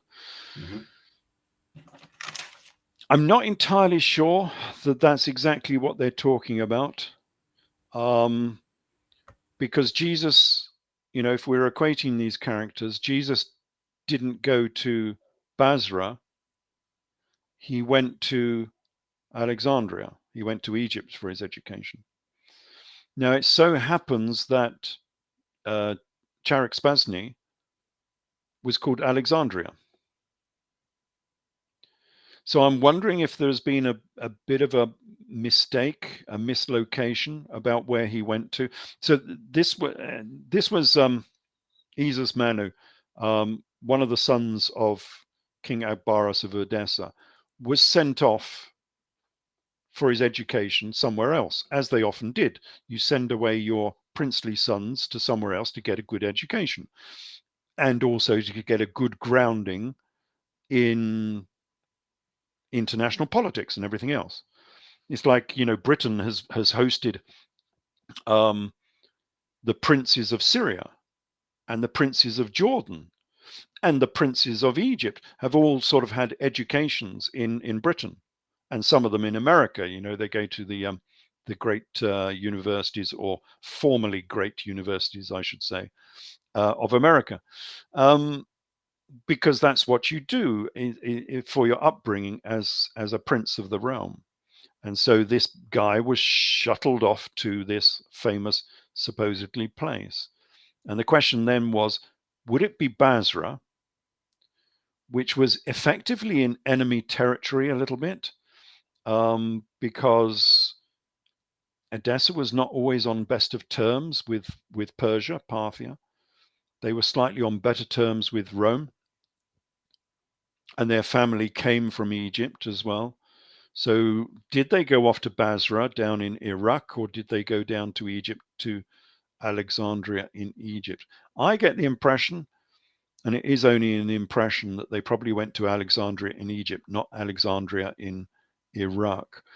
But yeah, that's the story anyway. This was the story of the education of the princes of Edessa, that they went away for their education, which we know they did. That was normal. And some of them went, of course, down to Judea, because in order to become effective Jews, which Queen Helena converted to Judaism in about the AD 50, something of that nature, they sent some of them obviously down to Judea. And that's why we end up with Jesus being in Judea, because again, as a part of their education, if you want to take over that region, you really want a prince down in that region learning the politics and the religion of that region. And that's why the Jesus character was based in Galilee for quite some time. I've been reading some Edgar Cayce recently, Mm. just for fun, really. And he said something very similar. He said that Jesus was educated in Palestine, at Alexandria, and in India. Yeah. Well, from more recent research, because this is not in my books, people who follow my Facebook pages, like yourself, will see I've had a lot of posts about India recently. And there seems to be now good evidence that the brother of Jesus went to India. And so, yeah, because there's always been this undercurrent of people saying that Jesus went to India and he went to Kashmir and he was buried in Kashmir, and all of these sort of stories, which I gave very little credence to. But it turns out that it was quite well known, going back many centuries, that the brother of Jesus, in fact, his twin brother, Judas Thomas, went to Edessa. No, sorry, came from Edessa. So the twin brother of Jesus was an Edessan. He came from Edessa, and then he went to India, to Malabar, which is in southwestern India, and he set up the Malabar Church there, which is it's one of the first churches, as it were, of Christianity. Although it wouldn't have been Christianity, it would have been Nazarene Judaism, of course, because he wasn't a Christian. But they set up some of the first ever churches of Christianity in the 1st century. This would make it older than any of the other churches that claim to be the first Christian church. There are churches in Amida, which is Diyarbakir in modern Turkey, which claims to be 3rd century and claims to be, the first, as it were, Christian church to be established. But of course, the church in Malabar in India is 200 years older than that. It's much earlier. Yeah. So that really, really is an early, as it were, Christian, but they would have been Nazarene church of Jesus and James. And the information about that seems to be quite solid. And it's a subject that needs further research and more people writing about it, because I found all sorts of various snippets of evidence. And one of the ones I liked was that King Alfred the Great, and for anyone that's in America, they might not know that Alfred the Great was a very, very famous 9th century, I think he was, or was he 10th century? 10th, I think. Yeah, 10th Yeah. century king of England, who was nearly defeated by the Danes, but then managed to beat the Danes back and form what essentially became England. He created the country of England as we sort of know it. If people don't know this character, the film by Netflix is very good, the series The Last Kingdom. well worth. Um, Sorry, did you well say worth. Netflix, Ralph? Yeah, unfortunately, Is yeah. it Well, reliable, historically speaking? Surely back not. back in the day, they used to make some good films. I mean, their recent stuff is absolute tripe. And I've cancelled my Netflix subscription because of it. But when they started, they were making some fairly good series. And the series called The Last Kingdom was a fairly honest um, history of King Alfred, and quite dramatic, and quite truthfully dramatic, because it was a dramatic era. And it was very, very good. And it was about 3 series, I think. So it went on for quite some time, all about Uhtred, the son of Uhtred, who was working for King Alfred. Anyway, this very famous king, while he was fighting all of the Danes and Vikings and whatever, took time out. And this comes from real history. This doesn't come from Netflix. He took time out to send the Bishop of Salisbury, which is a very famous town in the south of England, to go to Edessa and then go to India with tribute to the Church of Malabar. And so this guy, this is back in the 10th century, went off, all the way across the Near East, all the way down through Iraq, and then crossed over the Indian Ocean and ended up in Malabar to give tribute to the Church of St. Thomas in Malabar, who was the brother of Jesus. So there is information about, these close contacts between the Church of Jesus and James and India. Yeah, it's true. There are these close contacts, but it wasn't Jesus. It was his brother. But it's made perfectly clear in the doctrine of Thomas. Do they call it? There's 2 books. One is the Gospel of Thomas, and one is the doctrine of Thomas. Um, and it's made perfectly clear that they are identical twins. You can't tell them apart. And so you can mistake one for the other. And that's where this tradition of Jesus came from, being in India. And of course, Thomas is also described as a tecton. Yeah, he would have been a tecton as well. Yes, yeah, Mm. he was an architect, wasn't he? He was building a palace for the king. Yes, yeah. So he was an architect as well, the same as Jesus. Okay, so let's just finish off with Emil. This final question is: was Artabanos II half brother to Isatis? Who was Kasran Artsruni to have been the brother of Agbarus Phraates V? Did you get the gist I of that? No, you cut out a little bit. If you can just Sorry, repeat that I'll one. say that again. Yeah. Yeah. So obviously Emil's speaking in his second language. So was Abartanos II half brother to Isates? And who was Khosran Artsruni to have been the brother of Agbarus Phraates V? Yeah, I think this is talking about the dispute they had in Parthia. It was Gotares and someone else. Now, these were sons. There were 2 sons of Artabanus. This is over in Persia, in what they called Parthia at the time. And the king had 2 sons. One was Gotares, and the other one was the other guy you mentioned. And they had a royal dispute, dynastic dispute, and they were contending against each other. Now, I think the king was still alive at this time, even though his sons were having this minor battle.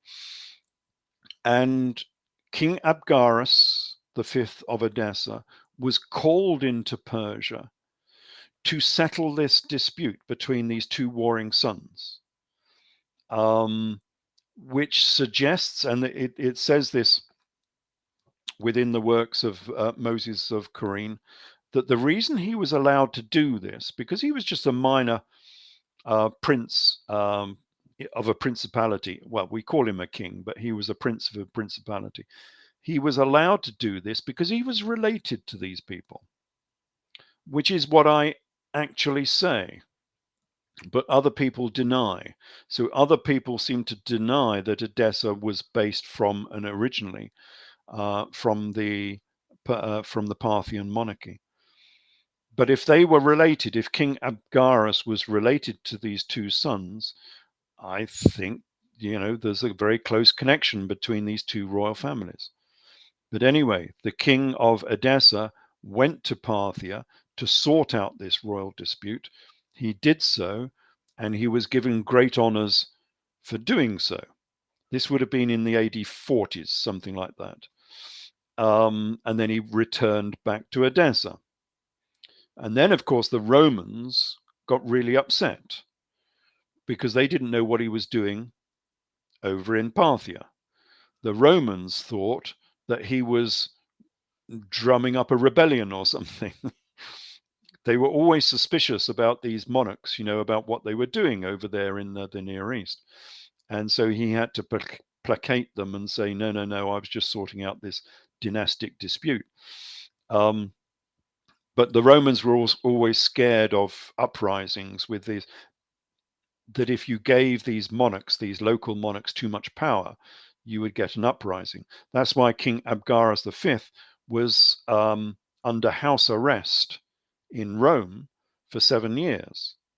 This was back in the AD 10s, so this would have been something like AD 7 to AD 14.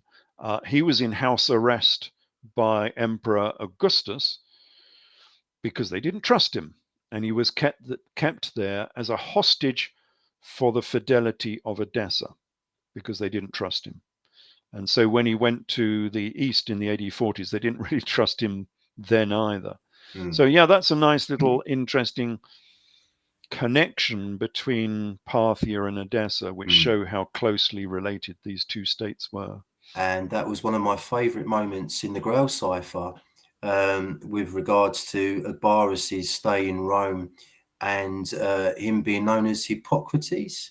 Yes, Hippocrates. Yeah. Yes, sorry. Yeah.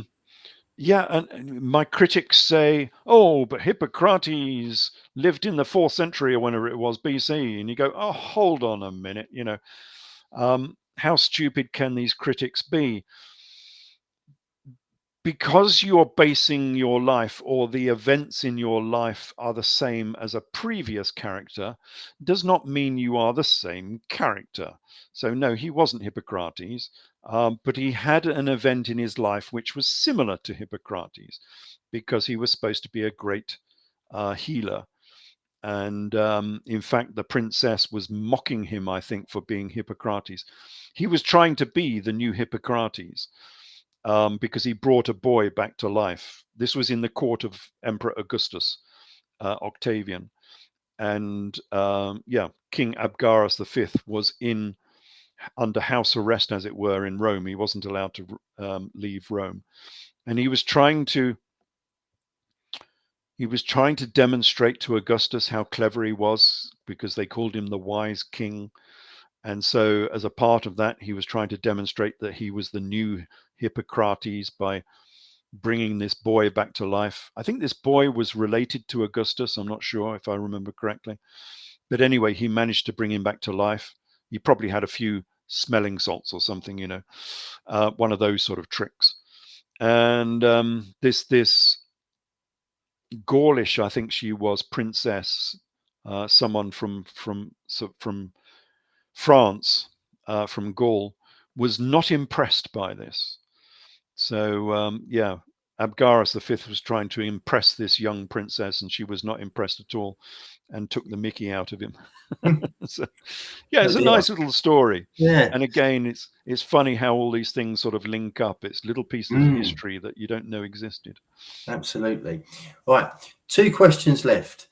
This is the last one on the Bible, and this has come from Coventry City supporter Steve Kavanagh, and he has asked you, Ralph, when Josephus saw Jesus and 2 other rebel leaders being crucified, he asked for permission to take them down. 2 died and 1 survived, same as the gospel account. As Ralph always says, you can't just kill a king, he would be far more valuable as a hostage. Hold on a minute. Was Jesus crucified by mistake or against Josephus's orders? I think this is more the fog of war. So, one person does not control a war. And certainly Josephus himself, who was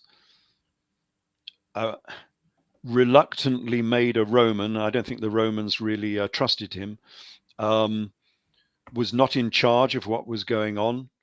And so you can imagine the commanders actually in command of now Jerusalem. They'd just taken Jerusalem after a long siege, after losing lots of their men. Many Romans had died trying to take Jerusalem. And so they were angry. The leaders of the Jewish revolt, who included obviously the kings and princes of Edessa, surrendered to the Romans and asked for clemency. And it's quite obvious that the local commander, whoever it was in charge of Jerusalem at that time, just strung these people up.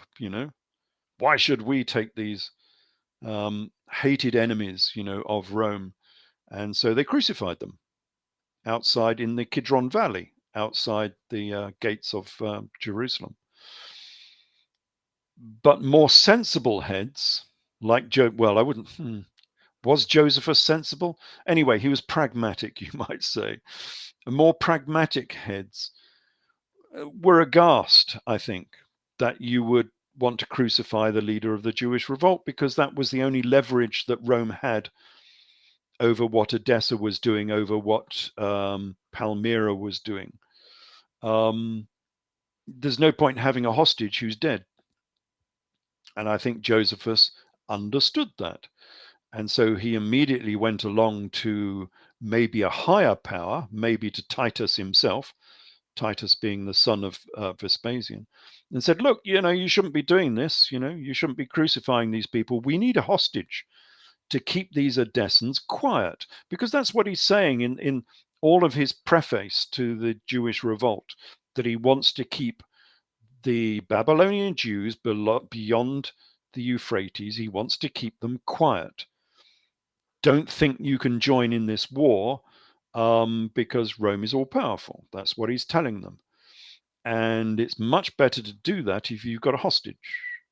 And the hostage would be the king of Edessa, who would have at that time been King Esus Manu VI of Edessa, who was the leader of the Jewish revolt, because Josephus Flavius says that.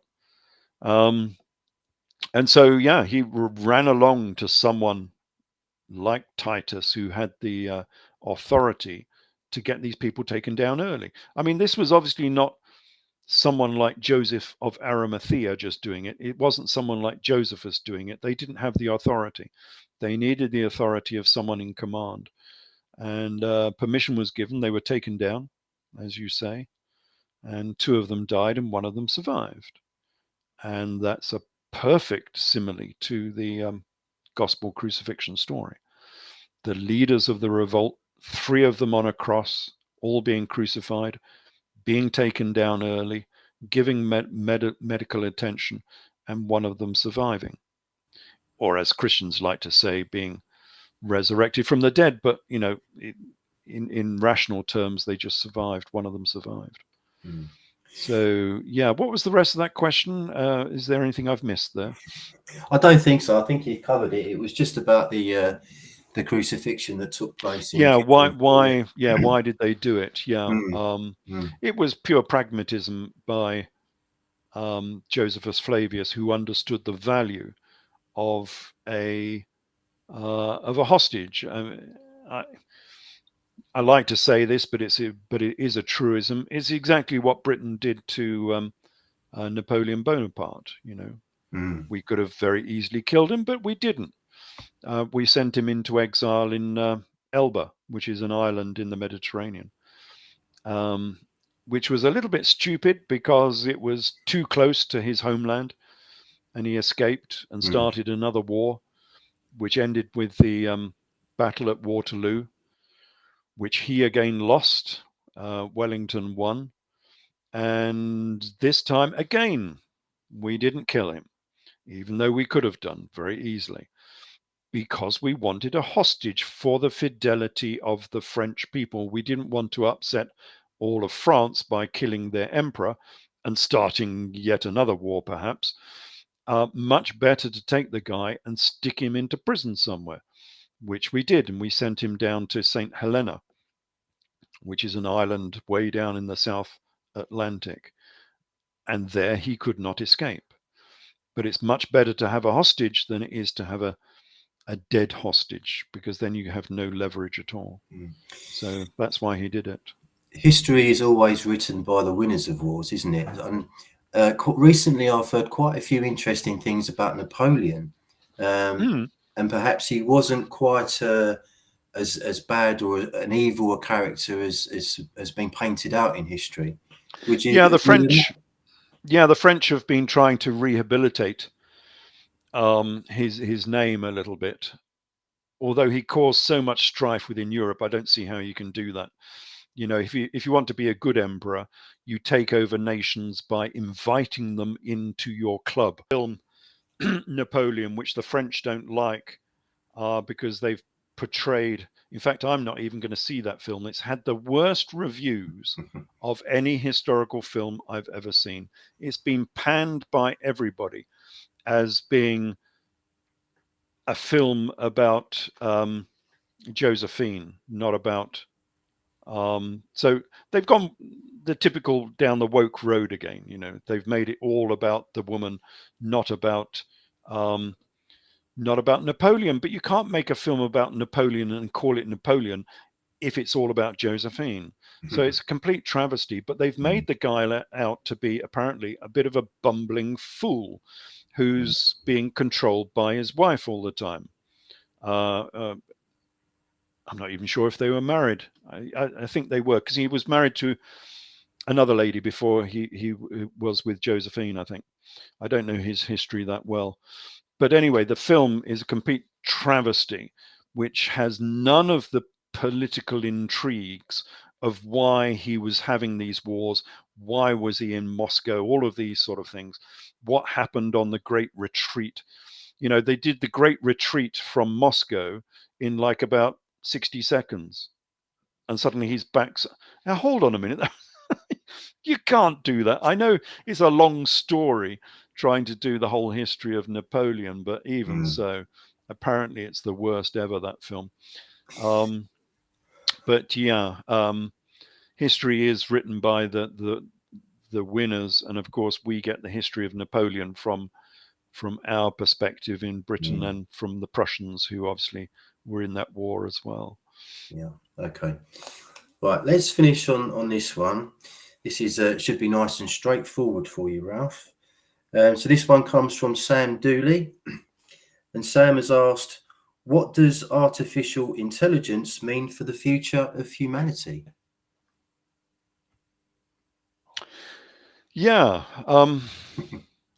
You're breaking up there, but I did get the question. What's the what is AI going to do for us? It's a very fascinating time. I've always dismissed AI because it has been absolute rubbish. I even tried to make an AI program back in the 80s myself. I used to be a computer analyst, and I was trying to stitch together an AI problem, an AI program, to have some sort of rational answers to questions. And I never really solved that at all. And so I've always dismissed this as being total rubbish. But then they suddenly come out with these AI programs, which has happened all of a sudden, you know, within the last year or so. And they are amazingly good. And that's a bit of a puzzle in a way. Normally you have a sort of linear increase in the technology you're using, but this has been like exponential within the last year. And I've been using a couple of these so far, and I'm impressed and disappointed. I've been using the image creator, an AI image creator, which I'm now using, I have to say, for some of my Facebook posts and so on. I'm using it for And my labels on my supplements yeah, because it's and they're really good good. pictures, aren't they? They Yeah, are really good. I yeah. mean, they tend to exaggerate, but then Mm, it's probably programmed to do that. Just recently, I asked for an image of Moses crossing, the Red Sea, as they call it, with the water either side, etc. And it was a really good image. A little exaggerated, but there we go. The waves coming in were like 100 foot high. yeah. I have to Um, say though that I saw the image for Isas Manu on your Facebook post, and I much prefer the one that's on the covers of your books. all right, yeah, yeah. Well, they were drawn by an artist, but I mean, they might be better. But some of those cost thousands of pounds. Whereas the AI program, you get an image back in 10 seconds, Mm, mm, and it's cheap. Like mm. it's virtually no cost at all in comparison. What are you going to use? Okay, if you want a special painting, you might commission someone to do it. But if you just want an image to go with an article, well, you're going to use the AI one. So it's going to be a real problem for like fine art sort of industry, that people are not going to want these casual images that we used to use if you can grab them straight from AI, who makes a very good passable image of what you want to illustrate, especially if it's from history, because history is always a little bit cartoonish anyway, because that's what we're expecting from a historical image. The other thing I've been looking at is actual AI itself, and wondering if I can use that as an aid to historical research. And initially, I was highly impressed because it understands everything. And you can get an answer back about obscure points of history within 2 or 3 seconds. And it sort of knows all of the books I'm talking about, all of the apocryphal gospels, all of the historical books. Now it's in touch with the internet as well, so it can draw on those as well. And so it's got this enormous store of information. It can pick up all sorts of points from anywhere. But then I've been disappointed because it lies. AI is an out and out liar, which is disappointing because now I can't trust it. So I've done this twice with AI. I call him Chatty because he was called ChatGTP, so I call him Chatty, and you can speak to this thing as if it's a real person. And I said, "Do you mind if I call you Chatty?" And he said, "No, Chatty is a very nice name. I will respond to Chatty." Okay, jolly good. And I asked it a question about history, and it gave me a very good answer. And it gave me a quote from history. I thought that's really fantastic.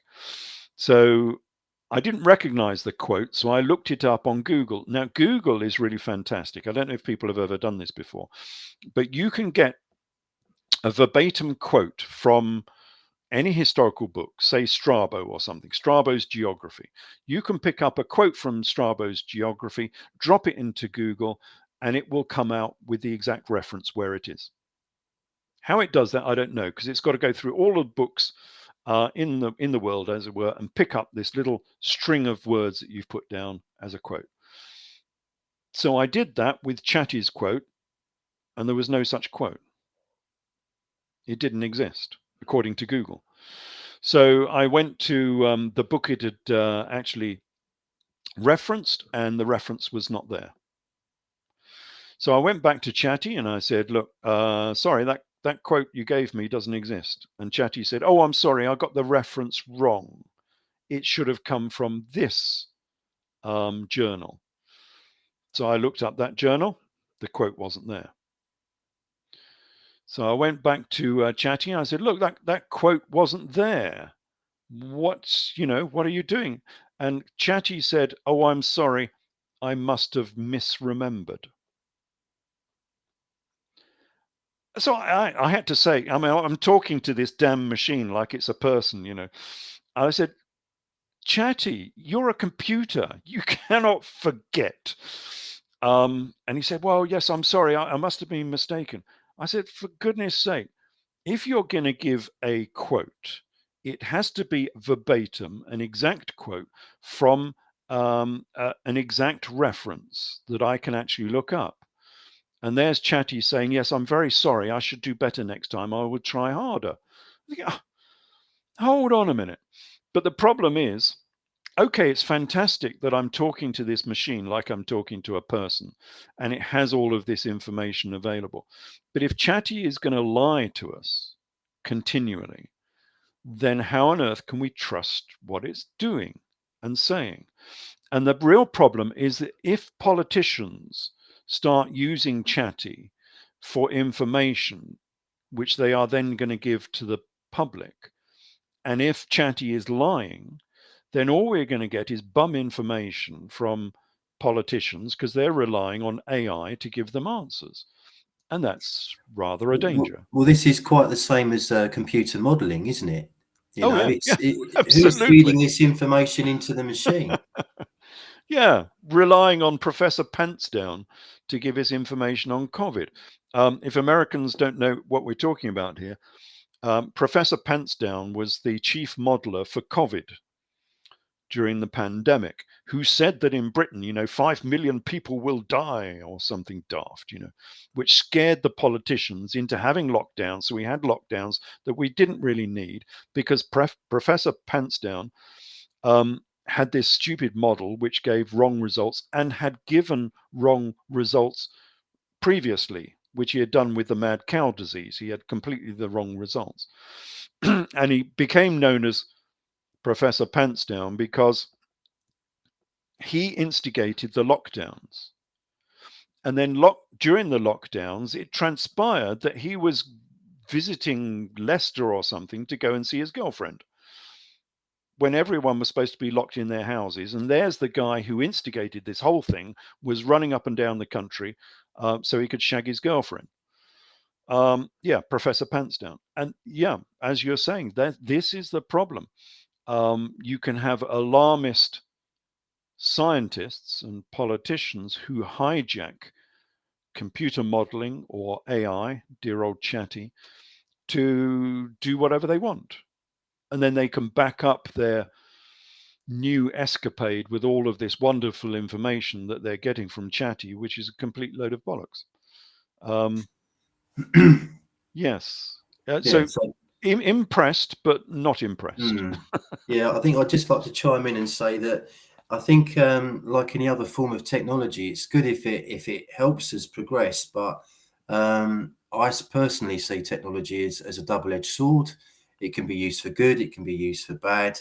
And I think that as human beings, I mean, if I look at my dad and my grandfather could build anything, he could mend anything. It was, with that sort of with those practical kind of life skills, he was very clued up. My dad to a lesser extent, and I'm afraid I'm not very good at all. And I think that's because we've become more and more domesticated. We're now spending more time in front of screens than we ever have done before. I think we've lost our connection to nature, and we're losing many life skills as a consequence of the lifestyle that we've kind of been given. It's kind of been handed down to us, and I think that's where the real danger lies, from my point of view. Yep, I agree entirely. But there's another big danger which is looming on the horizon.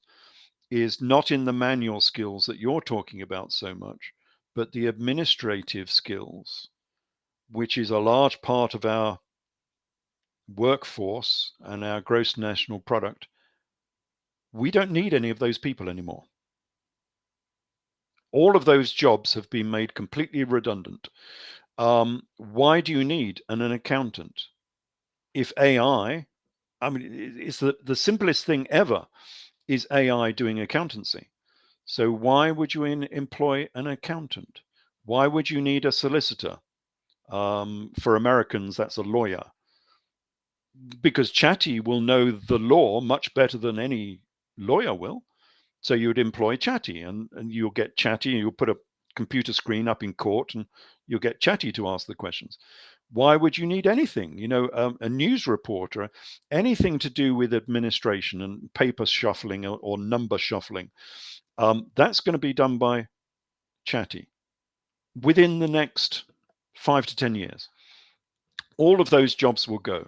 In Britain, just guessing, we've got about, I think we've got about 25 million people in gainful employment.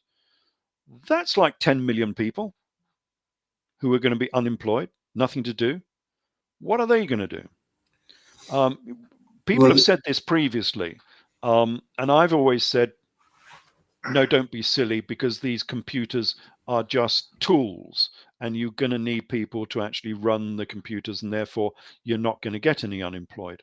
But in this case, I think that Chatty is so advanced that they will be putting people on the unemployment lists wholesale, because all of these jobs, like doing all of these pictures for fine art and so on, design, architecture, Chatty will make a building much quicker and much faster than you can.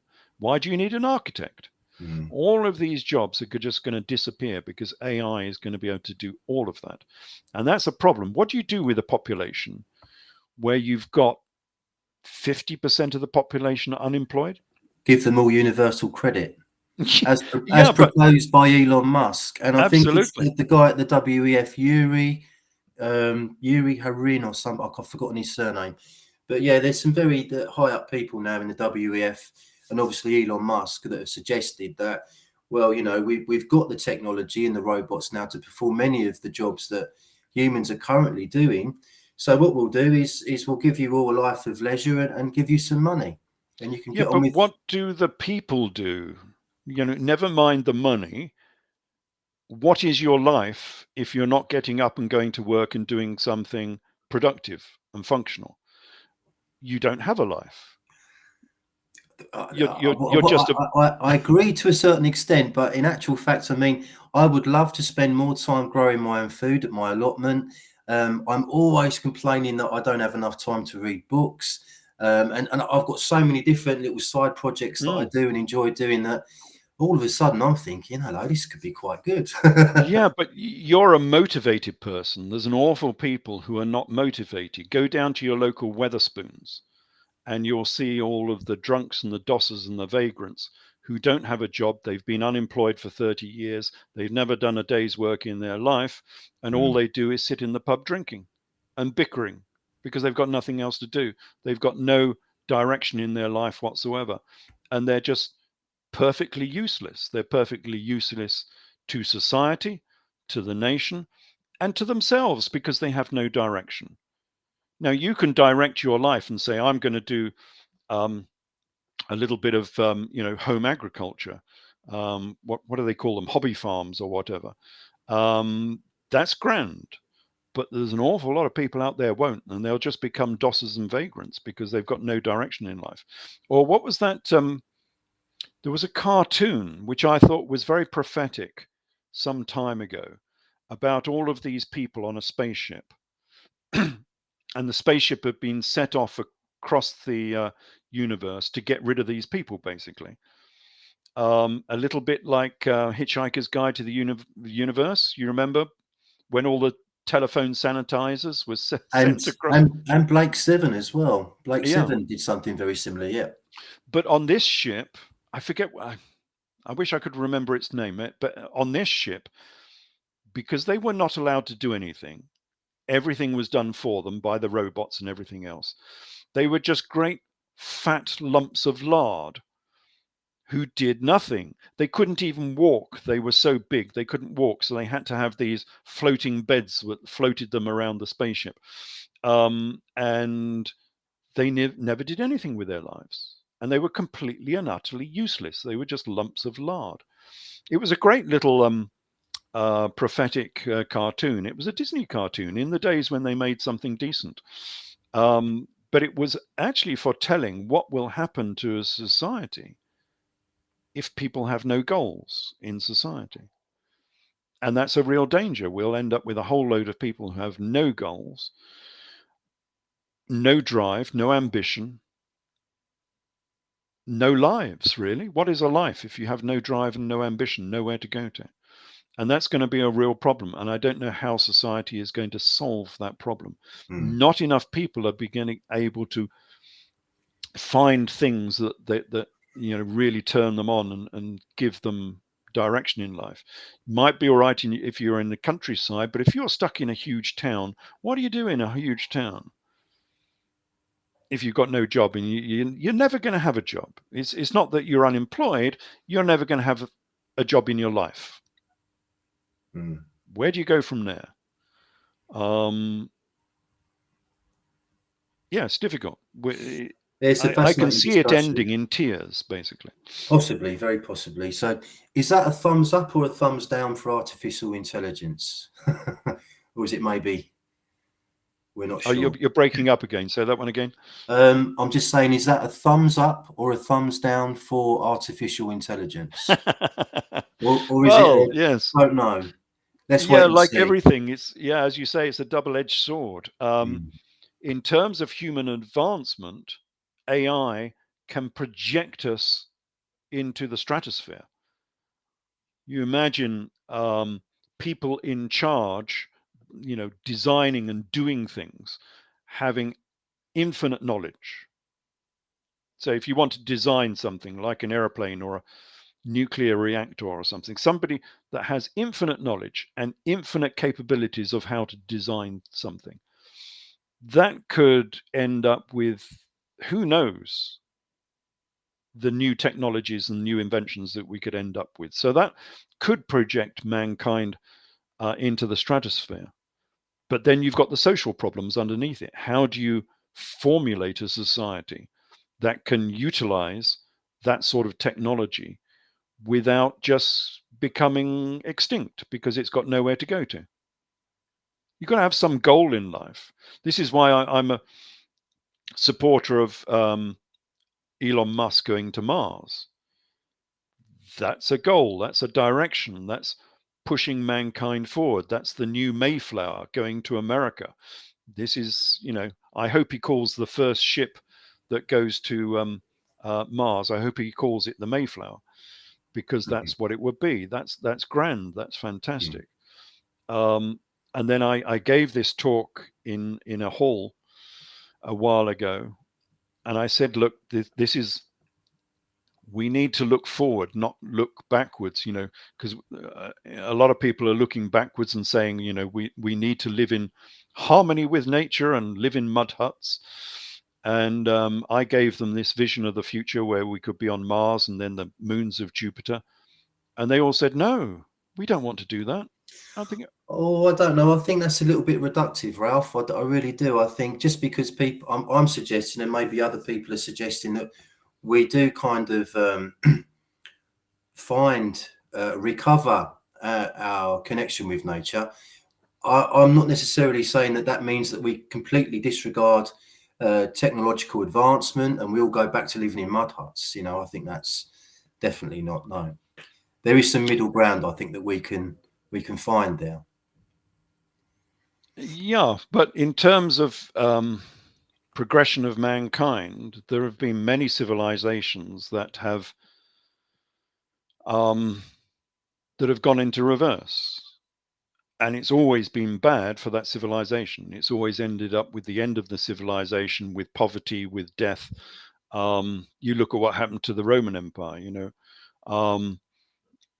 In Britain, we managed to get rid of the Romans, and 80% of the population died because the new system, which was, not as technical and not as productive as the Roman system, could not feed that population. Didn't have the resources, didn't have the infrastructure to feed that level of population.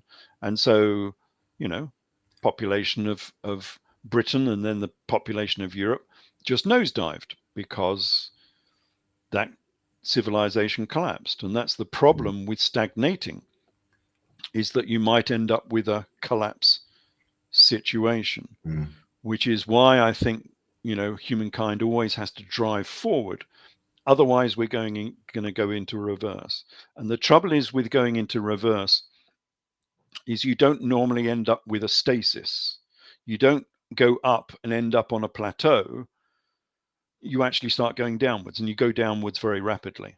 The infrastructure of Britain unwound itself within about 20 years, one generation, from having all of that infrastructure that we had with the Roman Empire, with people going to public baths and theaters and amphitheaters and postal service and God knows what that they had, imports of wine and everything from France and all of those sort of things, which people took for granted for hundreds of years. And then within 20 years, it all disappeared, all gone. And that's the trouble with going into reverse. You can lose it very, very quickly, which is why I think we have to move forward. I was brought up on 2001: A Space Odyssey, that we were going to move forward. We were going to be in orbit around Jupiter in 2001. That was 20 years ago. And we never got there.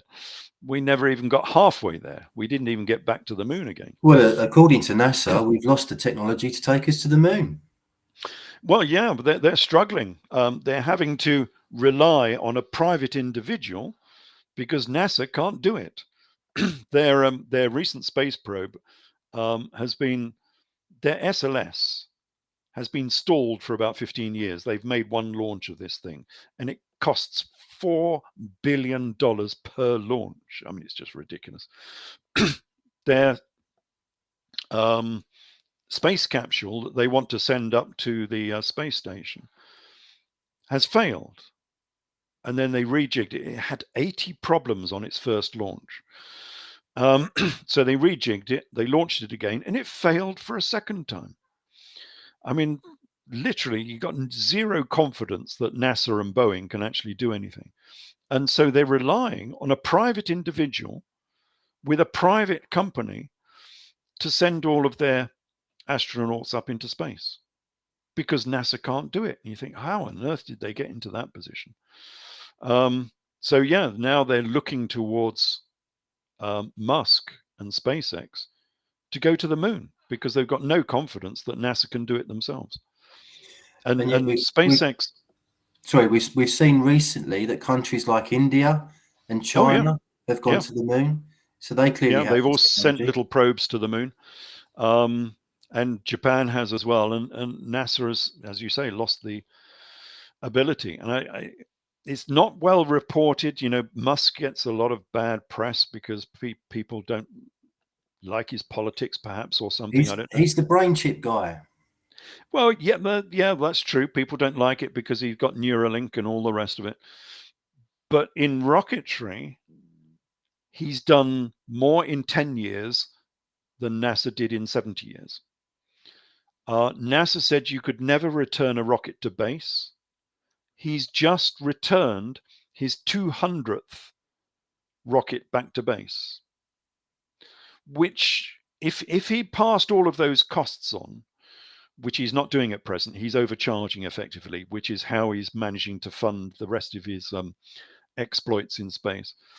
But essentially that would reduce the launch cost by 90% if he was passing on all of the cost advantages, because his lead booster has flown 20 times.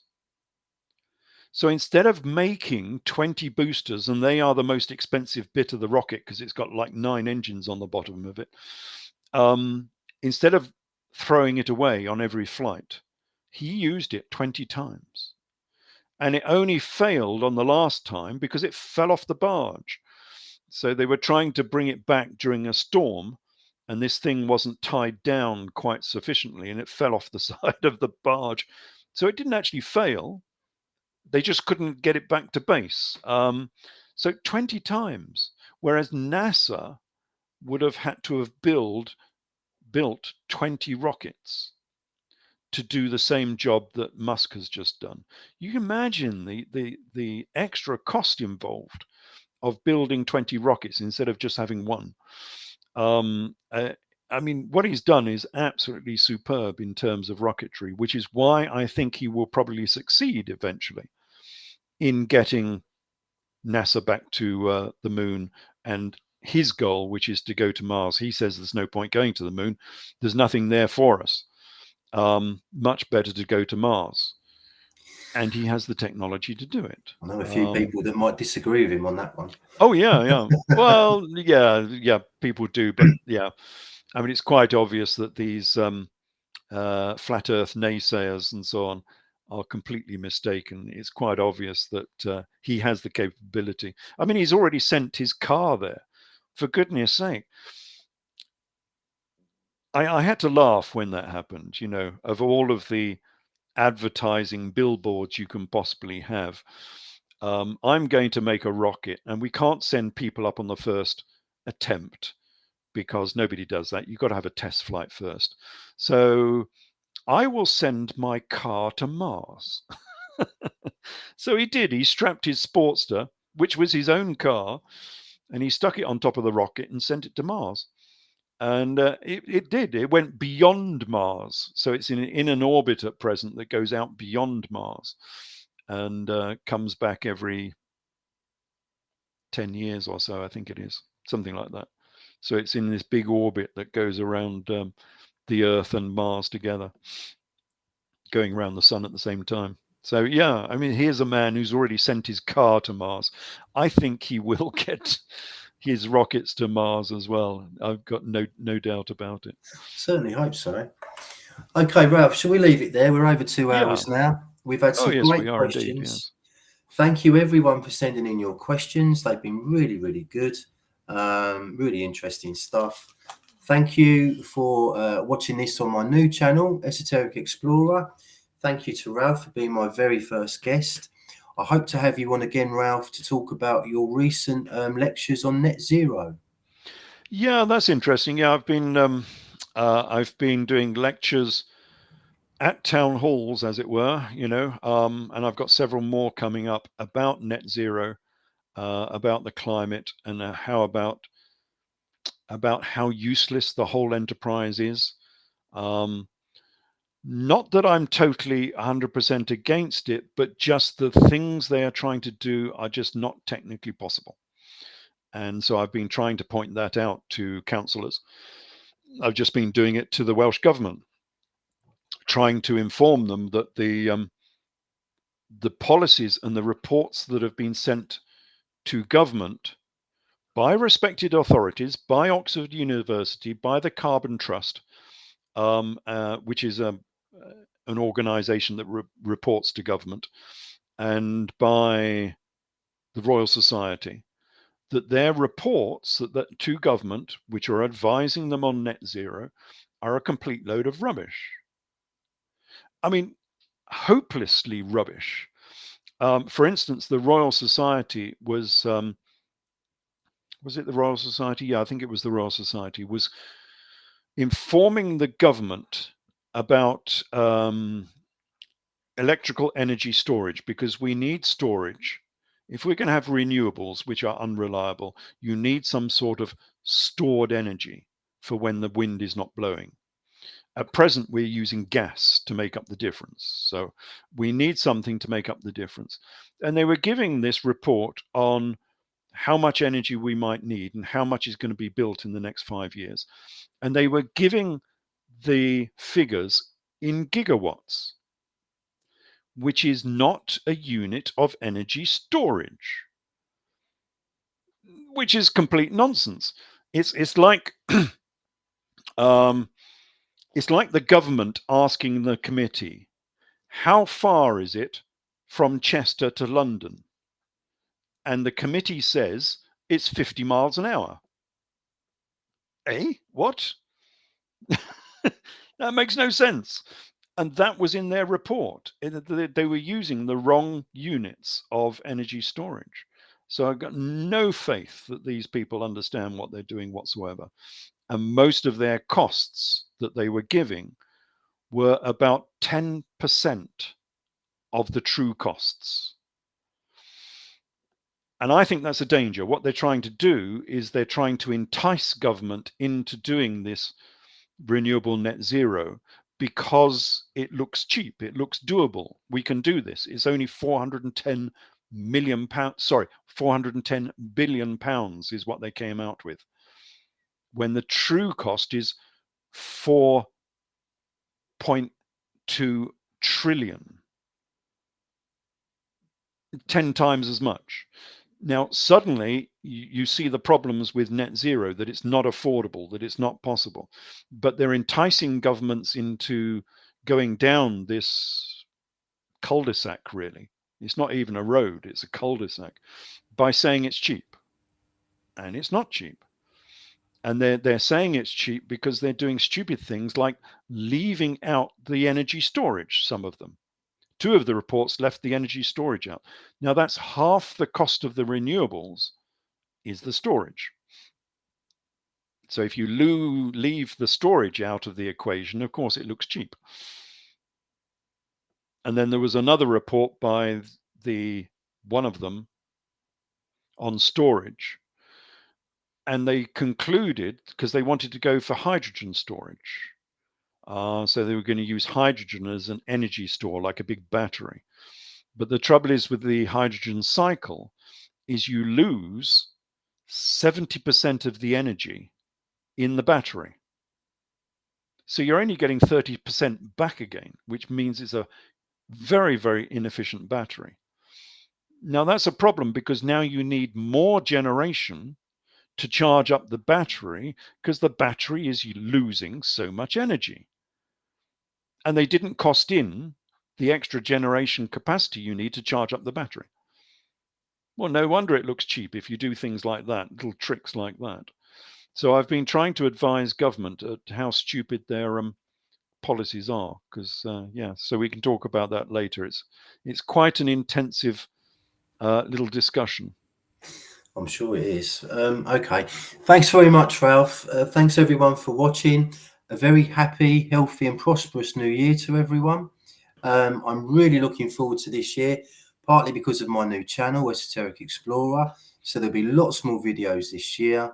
I'm hoping to make a few myself on various subjects, and hopefully we'll have Ralph back for a few videos as well. So Happy New Year, everyone. Yeah, indeed. Happy New Year. And all the best for 2024. Brilliant.